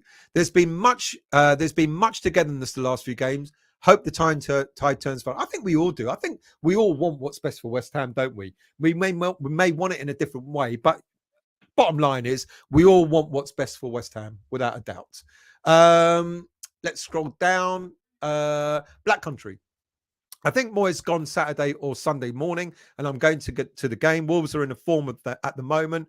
If they beat us, like I said earlier in the show, Black Country, if they beat us, it might well be Moyes' last game. Hammerettes, Black Country. Wolves look like the mutts nuts, and it's going to be a tough game for sure. But with a Gerd playing, we can't lose. Whoa, you got a new love there, have you, Hammerette? Lanzini, who? James Bond, Millwall out. Back in the Thames, you in Preds. You know what happened? Did we have a Millwall fan in here? They're all welcome, so long as they're nice. NWO, is it toxic fans you keep playing shit? You deserve to get booed in the end. Is it toxic fans you keep playing shit? You deserve to get booed in the end. Is it toxic fans you keep playing shit? You deserve to get booed in the end. I didn't understand NWO. Sorry, mate. Sometimes I don't get some comments, and my apologies. I didn't quite understand what your point there. Trod, Rice and Souček also both normally in the top 3 for distance covered. Souček, is he? Rice, I get. Souček? Well, maybe. Black Country. Understand what you're saying, Hammer. It's a tough ground to go to. New manager plus on form at the moment. But you know what? You never know. You never know. Stranger things have happened. Aaron, if there's no one lined up, then he can't be sacked. And what the hell are we doing not having options for that scenario? I think every club must have options. They must do. They must say at the beginning of the season, if shit don't work out, what would we do if? You know, we do it in our accounts. If you know, we released our latest set of accounts last week before last. You know, quite healthy accounts. You know, the club is doing well, etc., etc. But even in the accounts, you cater for the worst possible scenario, which is relegation. Every club does it. It's not just West Ham. Every club does it. So if you're going to do it in your accounts, surely there are conversations that are had at board level. If things go to shit, what would we do? Who would we have lined up? Who would we consider? Now, Sullivan's come out and said there's no manager, available that we would currently have. What does that mean? Does that mean that maybe there is a manager, but he's currently in employment somewhere else? Don't know. English Yardie. Still, Moyes' passive-aggressive behaviour towards certain players is horrible for him. To pinpoint Penny was sickening. That same post-match press conference called Knife for Gerd. Nathan. Yeah, he does call him Nathan. I don't get the whole thing with... I've said it before. I don't understand this whole thing with Ben Rama. I really don't get it. You know, you can see, you know, they've had fallouts, you know, throughout the time that Gerd's been there. I don't understand it. I don't understand what he expects of Ben Rama over any of the other players. He's had players who have not performed for him this season, last season. You know, Souček, Antonio, Creswell now, several other players as well. Even Bowen. Even Bowen has not been performing that well. But you're right. He doesn't seem to point them out as much as he does Benrahma. Now, is this is this sort of thing like, sometimes you need to put your arm around a player, another time you need to criticize a player to get him going. I don't think Benrahma responds to that well, to be quite honest with you. If you're constantly if it's constantly suggested that you're not performing, that gets to a player. And I'm actually really surprised that Benrahma is still going, to be honest with you. Sharky, I don't think he has managed in Europe, though, Schmeigel. Who has not managed in Europe? I don't know who you mean. Who else have we got here? Good evening, Gary. Vincent Kompany, he cut his teeth at Anderlecht, worked miracles at Burnley. He's the one for me. Quite possibly, but I think I said it a few weeks ago. If Kompany gets Burnley up, he's going to want to stay with Burnley at least one season to see how things go. And then maybe, just maybe, after that, if he's still available, then see what happens there. But yeah, I agree. Yeah, looks like a good manager. Claret Booze. Massive game for Wolves and West Ham. This is proper 6-pointer. Looking forward to it. It's going to be one of those games, isn't it? It could go either way. We talked about Wolves being in form at the moment, but West Ham haven't lost in the last two. Did I say that out loud? Black Country. It's not a long journey for me still. It's about 1 hour's drive up the M5. See you there, Black Country. If you see me loitering around somewhere, just come and say hello. I'm not very tall, so you can miss me. But if you see me, come and say hi. James, I'd love to see Hammer of the Year Souček score the winning goal in the cup final, then run the length of the pitch to give the bird to the wanker fans that we unfortunately... I love that. I love that. Hammerette, I've got to run, guys. Hammerette, welcome back. Thank you for being on. Wonderful to have you back and hopefully see you again soon. Great to be here. Well done, Stel, for a great show. Thank you very much. Hit the like, etc. Thank you, Hammerette. Really much appreciated. Sean, En-Nesyri and Ben Diaz are sound signings. Even if Moyes is sacked, they will do a job. Yeah, I agree. Don't get me wrong. I don't have a downer on En-Nesyri. Like I said earlier on, he's certainly not in form at the moment. Brereton Diaz, it took me quite a while to get to like him. I wasn't sure. It's like, what's all the fuss about? But in fair play, having seen and sort of read more about him and looked at him play, etc. Brereton Diaz, I really like. En-Nesyri, I've not got a downer on him, but I just want a different type of player. Because you just know what's going to happen with En-Nesyri. If you buy a player like En-Nesyri, it's boot it up and let him run for it and down the sidelines, etc. Bit like what Antonio does. That's why I like Terem Moffi from Lorient. He seems like a completely different type of player altogether. Someone that can sort of bond the midfield and the attack, etc. He sounds like a more exciting player for me. John, it takes weeks to get a deal done, and if we don't have a couple of fullbacks lined up, we ain't getting anyone. Yeah, I think you're right. I think it could go right to the wire, and we've seen, it's gone right to the wire in the summer transfer window, and we also know that David Moyes doesn't like dealing in the January transfer window, so it's going to be quite interesting to see if anything happens. But it could go right to the wire. It could go right to the last day of the transfer window. Peter, would hate to lose Mbama and Scarles. They're young, I think Mbama is getting enough of a sniff. Scarles, it's lovely to see what he's capable of, but he's got a long road ahead. Mbama, I think, is just that bit closer. And that's why I was a little bit upset for Perkins going, but I kept saying Mbama, I think, is going to be a better striker, and I hope he stays. Ashley, if Cresswell is up against Traore, he would need Duracell batteries. I don't think it's going to happen to you. Yeah, but Traore, he's another player. We've been linked to him before. He's got a lot of pace, but not a lot of end product. Who else we got here? Brandon Guerrero, good evening to you. Centre mid. We need to get Edson Alvarez, central mid. I don't know much about him, but thank you for pointing that out. Aaron, Sean Dyche might not be as bad as you think. Look at the Burnley team he had and no money. Give him a team with a lot better players and a few quid. He might surprise you. Maybe, yeah. Fair play. English Yardie. Schmeigel, Moyes will start Cresswell on left, Traore on the same side. Wait and see. One thing Moyes is he's not. If he got skinned by De Silva against Brentford, do you honestly think he's going to put Cresswell there?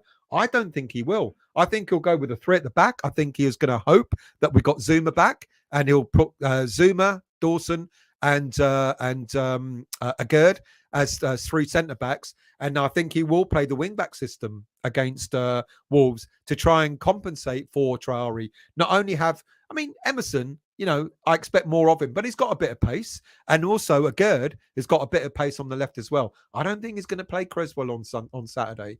Samzini, good evening to you. I remember Moyes always saying we need a striker similar to Antonio. You're absolutely right. But he signed Scamacca and has wanted En-Nesyri for ages. Completely different style of player. Totally agree. Yeah, I do agree. He does want an Antonio clone. We used to joke about it. We used to joke about that, the only kind of striker that Moyes will want to sign is an Antonio clone. So it is interesting that he's bought Scamacca, who's a very different type of player. Schmiegel, I think it was Trini or Trodge might have said it earlier on. Marcus Thuram is still for under 20 million. Yeah, that's a good shout. It's a really good shout. Richard, West Ham appoint Nuno Espirito Santo to replace. What an interesting shout. That I wouldn't be averse to that. I don't know why. You've really caught me out. That is an interesting. I don't know. Would I be averse to Nuno coming in as a West Ham manager? I don't think I will. I don't think I would. No. I don't know. You tell me. Razor, wasn't getting at you still. I know, mate. I know you're not. I know you're not. I know you're not. We all like the, like I always say, we all have our views, etc. And I respect them and I appreciate them. Wasn't getting you. Just like you said, those transfers won't happen until Moyes has gone after Wolves. Better late than never. Where's your white and orange shirt? No fucking way am I buying that. No. Maybe one day when it's sold for around, when they can't get rid of them, they're selling them for £5. I might buy one for novelty, just to say I've got one. But fuck me, what was the thinking? Apparently the third shirt is the choice of the sponsors. What in their right minds made them think that orange and white was a good idea? I mean, seriously, what in their right minds? Anyway, Neil. Potter was good at Brighton because of the club system, as the new Brighton manager has stepped straight into and is doing well. Can't see Potter doing any good for any other team. It's interesting. I actually said, I think I was saying it at the weekend, maybe to Dodsey, that is it possible that we might just survive with Moyes to the end of the season, just stay in the Premier League? Potter won't be at Chelsea next season. Would you take Potter as a West Ham manager? Would that, is he bitten off too much than he can chew, than he can handle at Chelsea? And would West Ham United be a better type of team for him to manage? Would you want Potter? Would you want Nuno or would you want Potter as West Ham manager? Which one? RB, good evening to you. Our whole tactical plan is to get the ball wide and cross it, failing to realise we have no players who are good at attacking the ball and scoring from headers. So really... It's a really good point. You're absolutely right. I don't think Scamacca's known for his heading, is he? Richard, I love Bielsa style. No, to be honest, I'm not so sure. I know Bielsa talks a good game about, going forward and all that sort of stuff. I'm not so sure. I think he's got a bit of a screw loose. I think he's a little bit of a mad sort of scientist type manager. I'm not so sure about Bielsa. I like the idea of Nuno. That's in my head now. I can't get that out of my head. Howard, with Paolo Di Canio as assistant. No.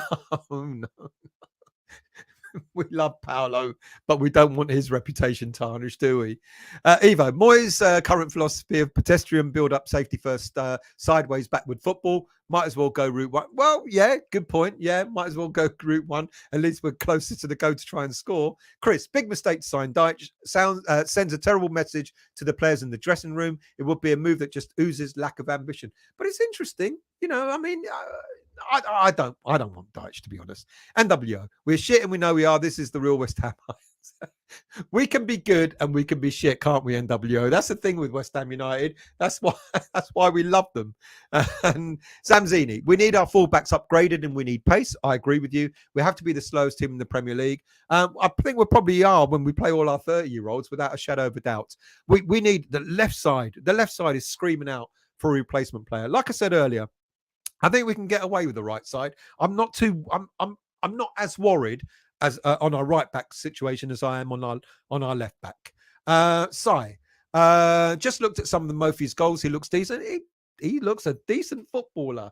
I wouldn't mind spending 15, 20 million pounds on him, to be quite honest with you. Jerry, We must appreciate how well Cresswell was. Absolutely. Not putting him down from the past. Absolutely not. Every player has to move on at some stage. 100% agree, without a shadow of a doubt. He's been a great servant. And like I said earlier about Fabianski, Cresswell, Ogbonna, Antonio, they're all players that I've admired at West Ham United. I think they've done wonders for us, without a shadow of a doubt. But you're absolutely right. Sometimes it's time to move some players on. Dog Lover, good evening to you. Who's going to leave to make space for the newbies? Who's going to leave to make space for? Well, I don't think there's anyone that's going to leave. Well, Moyes has kind of alluded to almost like if Dawson goes, then we will be in for a centre back. I don't think anyone will go up front. I don't think he's likely to sell Scamacca or Antonio anytime soon. So it would be an addition to what we've already got. But on the left side, again, I don't think there'll be anyone leaving. Yeah, I'm not seeing a lot of business happening in January. If we get one player, great. If we get two players, I think we've done marvelously well. But it's got to be the right two players. I keep saying left side of defense and something different up in attack. Epic. Daniela, if we keep Moyes, we'll go down and lose these players anyway. Neil, everyone has a right to their choices. Bong, no need to troll people. Calm it, people. You know what it's like in here. We all have differences of opinion, but let's respect each other. I don't know what James said. James, there you go. No way am I agreeing with the managerial. Is he fit to Stel? Just thought you should know. Okay. That's cool. That's cool. P-Man. Stel, with all due respect, Soufal is finished. Great value for 5 million. Johnson is a championship right back. Upgrade definitely required. Yeah, I get you. What I mean is Soufal is definitely keen on showing that he's still worth it. I agree. I think Soufal will probably be moved on at the end of the season, more likely. Johnson, I don't know what's happened to Johnson because I think there was a great admiration for him when he broke through the youth ranks. I don't know what's happening. There's a lot of talk about Johnson wanting a better deal. We haven't given him a better deal. That might have thrown him out of kilter a little bit. But you need to play for a better deal, don't you? So I think what I mean is for the rest of this season, I think we can get by with what we got on the right, but I'm worried about the left side of defence. Trudge, just need Kretinsky to check down the back of his sofa. By the way, people, Kretinsky's not buying the club outright. Not. Let's see, where are we? Oh, wow. I'm still way behind. David, what I find laughable is David Moyes don't do his homework before buying players. For example, Haller and Paqueta has to fly out to World Cup to see what position Paqueta plays in. Well, here's an interesting thing. You saying that because that's what David Moyes brought his scouting system in for. One of the requirements when he became permanent manager of West Ham was he wanted a scouting network. He insisted on having a scouting network. He insisted on having last word on all transfers. He didn't want the board, like Sullivan, for example, interfering in transfer business, etc. Now he's got that, so he must know what he's getting. Rob Newman is good at his job. He wouldn't have been at Man City for all the years if he wasn't a good scout. And so Newman, apparently, I read the interview that Newman gave when the transfer window shut and the season was in full swing, and he talked about how the system works. Him and his scouting network, his scouting assistants, they go out, they look at players, they put a big report in. This is the player that that we think is interesting for West Ham. This is the type of play, etc., etc., etc. All the detail, all the stats, all the detail on the player. Now, Moyes must know. He must know what he's being given. He must know that Paqueta is better off in the centre of midfield rather than further forward. He must know that Haller played in a 3 when he was at Eintracht Frankfurt. It doesn't take, even we know that just by watching those games. So he obviously knew what he was getting.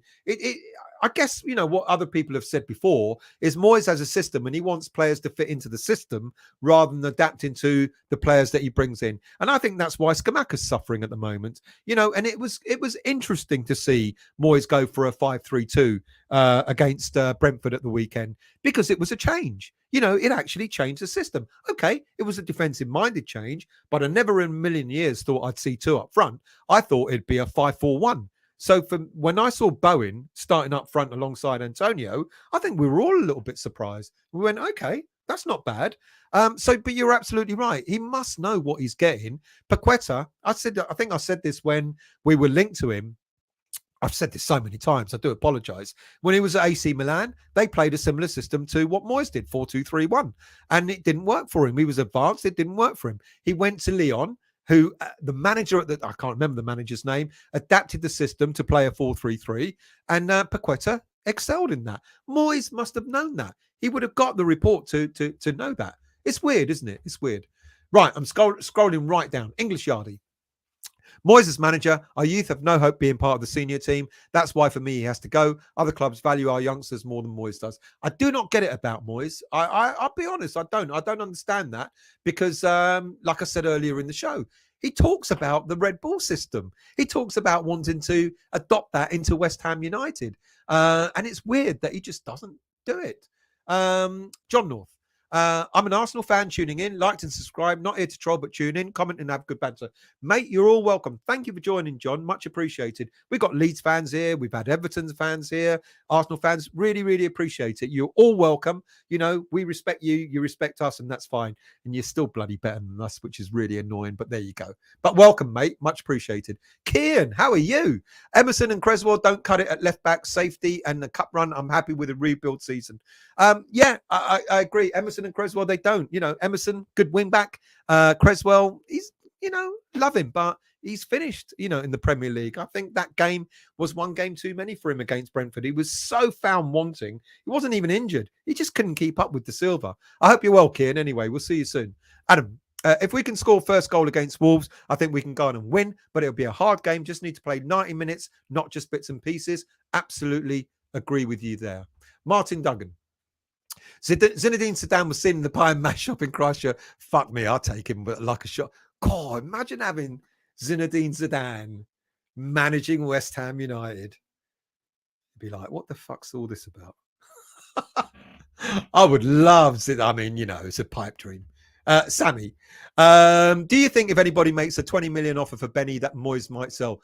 Really good question. Yes, I do. Yes, I do. I think he would. Unfortunately, I think he would. I think he would sell him. Anything at 25 million, I think you're onto something there. I think he would sell him without a doubt. John, again, Laporte has made a difference to Wolves in short space of time. Probably a draw. Steve, Nuno's been spotted on holiday in Southend. So we got Nuno. Maybe Nuno's been having a chat with Zinedine Zidane, going, look, if we join together, we can make West Ham great. We can make them massive. And then they'll start singing songs about it. Aaron, Schmiegel, I wouldn't mind Nuno. Schmiegel, I would take Graham Potter. Aaron Potter, I'd take his ginger mate Ron. Steve, Harry Potter lost his magic at Chelsea. West Ham trophy hunters, it's more his level. Schmiegel again. Only thing I would say about Dyche is he's never had a chance at a bigger club with more money. Do you want to give him that chance? Lee, I'd take Potter all day long. Would give him a little more time than Chelsea. They want instant success. A really good point. Yeah, absolutely. James, terrible how our online so-called fans have affected our players. According to Twitter, it said we have these dead enders. I don't know. Carrot and Booze. I was sold on Potter until I saw Brighton just roll on as normal after he left. I think the setup at Brighton is perfect for a coach to succeed. See, this is what I like, you know, and maybe we're seeing a little bit of that at West Ham. Bear with me and I'll explain. You know, we've got a scouting system. A scouting system should be there regardless of who the manager is. You know, should work with whatever manager's there, but a scouting system should be there looking for players, you know, regardless of who the manager is. This new role that Mark Noble's got, like, I don't know, sporting director, again, you know, a continuity of you know, looking at the youth, etc.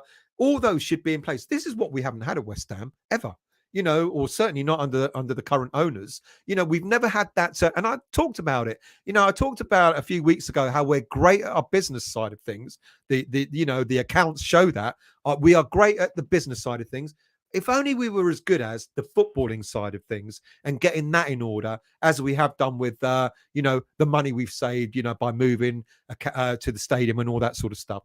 You know, so a scouting system This sporting director, etc., should be there, whatever manager's there. So you're absolutely right. When it comes to Brighton, any manager just drops in, they've got a system in place that will have the continuity. And that's the bit that we need. That's the bit that we've been missing. So whether it be Moyes, whether it be whoever might take over in the future, if we maintain that, if Moyes goes, I don't want to see the scouting system go.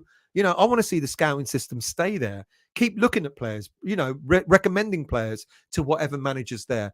That's what makes Brighton such a good club, to work for. But what Potter, Potter, if we do that at West Ham, Potter might be the sort of manager that might benefit from that setup that's being prepared now. Foe, I hope you're well. Good to see you, mate. I hope all is well with you. Howard, Potter should stay at Chelsea so he fucks next season. John, Potter keeps saying Bowley's backing him. That doesn't mean anything because the fans are calling him for go already. Yeah, I know some Chelsea mates. They were like, what have we done? Why? Because they become accustomed, haven't they? They become accustomed to having a manager every couple of years to bring them a trophy, and then off he goes, and another one, bring him another trophy, and off he goes, Champions League football, etc. This is a new era, isn't it, for Chelsea? Potter, he ain't going to last. I doubt very much he would. Potter is going the same way as Moyes did. Great steady job with Everton, Brighton, then big step up and failed. Yeah. Trodge, no big fat Sam deserved to be sacked for throwing all the cups. He deserved to go years before. Lee Emery. Potter built a good, quick side at Brighton. That's exactly what we need. Yeah. Foe. Chelsea is a mess of a club. Not Potter's fault. Chelsea's squad is lopsided, similar to ours. Good point. Neil, did he really lead, or did the Brighton system do it for him? Just as now the new manager. Well, yeah, we just said that. The Brighton system is that there's this foundation there. That's what we've been missing at West Ham United. We've been missing that foundation. If we had that, it almost wouldn't bloody well matter who was in. Well, it would matter who's in manager. But if you've got that foundation there, and I hope that's what the club are trying to do. I really, really, really hope that if Moyes does go, or when he goes, I really hope we don't get rid of the scouting system. I think that's a good step forward. Vinay, still, Moyes knows how to play one way. That's the evidence. His mindless crossing tactics is what he employed as Man United manager. Yeah, here's an interesting thing, Vinay. I don't disagree with that, but here's an interesting thing. He's used 3 different formations in the last 3 games. He used a different formation for the first Brentford game that we lost. He changed it to more or less a 3-4-3, 3-5-1-1, something like that for the Leeds game. And then he changed it again to a 5-3-2. He did change. He's changed the formation a couple of times, and we didn't do an awful lot of crossing in the last 2 games, to be honest. And like someone said earlier, what's the point of crossing when you haven't got anyone in the box? Bees Knees, good evening to you. I think Moyes not strengthening last January is criminal. Would have had to 4 and wouldn't be in this year. That's a really, really good point. I think it kind of all stemmed from that, didn't he? When he turned around this time last January and said, I don't need to strengthen.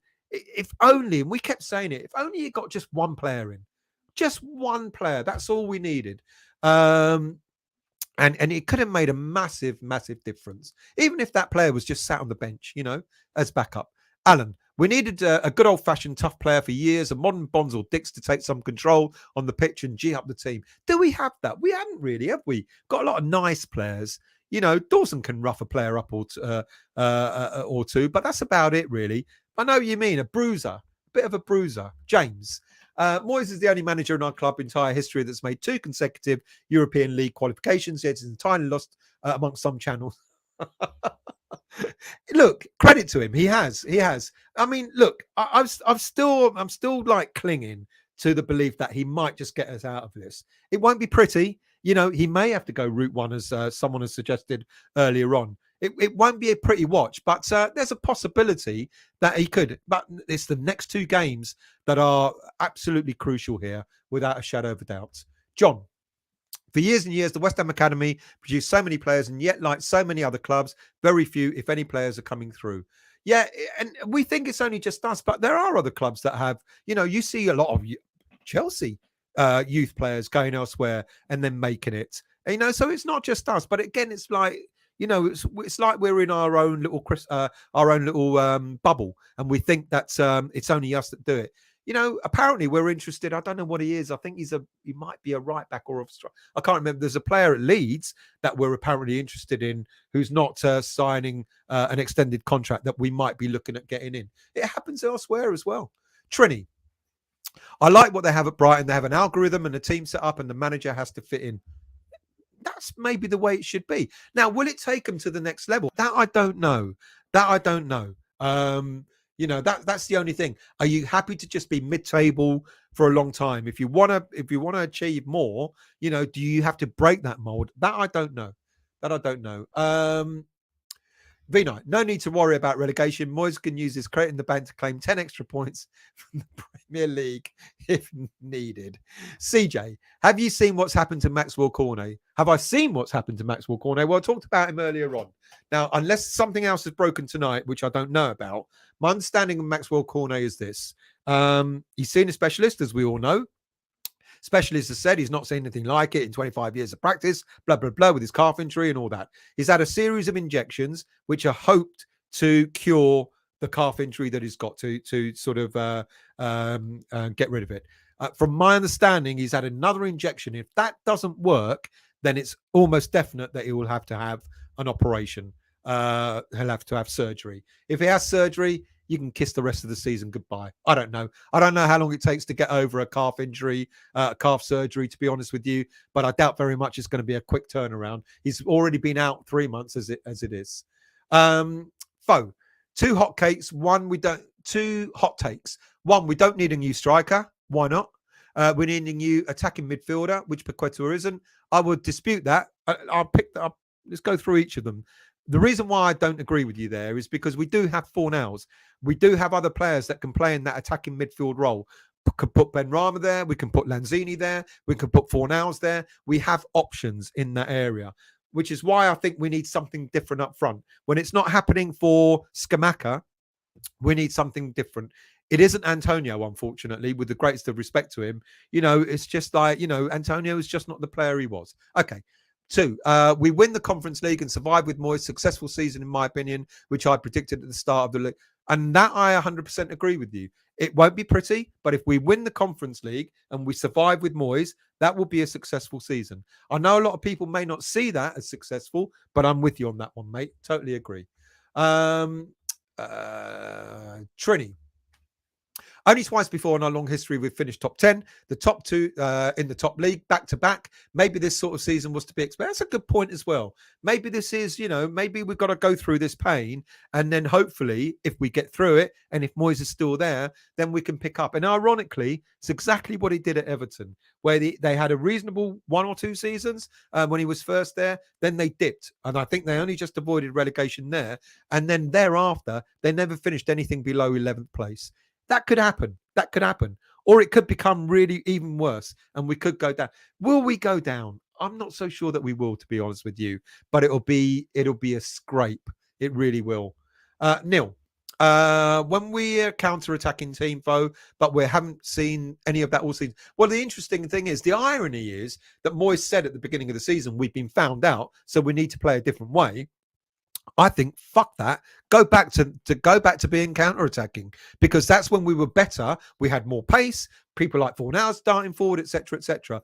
It's not work trying to be on the front foot. So sod it.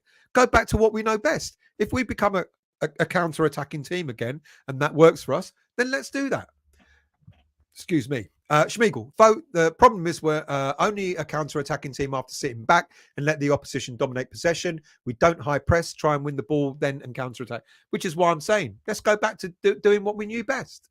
Alan, to be honest, as disappointing as it's been for us over 50s when we have seen, I agree. We have seen relegation, not once either. It's not been great. We have had worse seasons. And I know that sounds really, really odd, but we have had worse seasons under managers who are meant to be icons of West Ham United, as you well know, Alan. Lawrence, good evening, Lawrence. Moyes has changed. Don't run, don't play, don't. True. John, who remembers when Charlton were finishing mid-table and Kirbishley was sacked? He was a good manager, and look what happened to Charlton. Yeah, good point.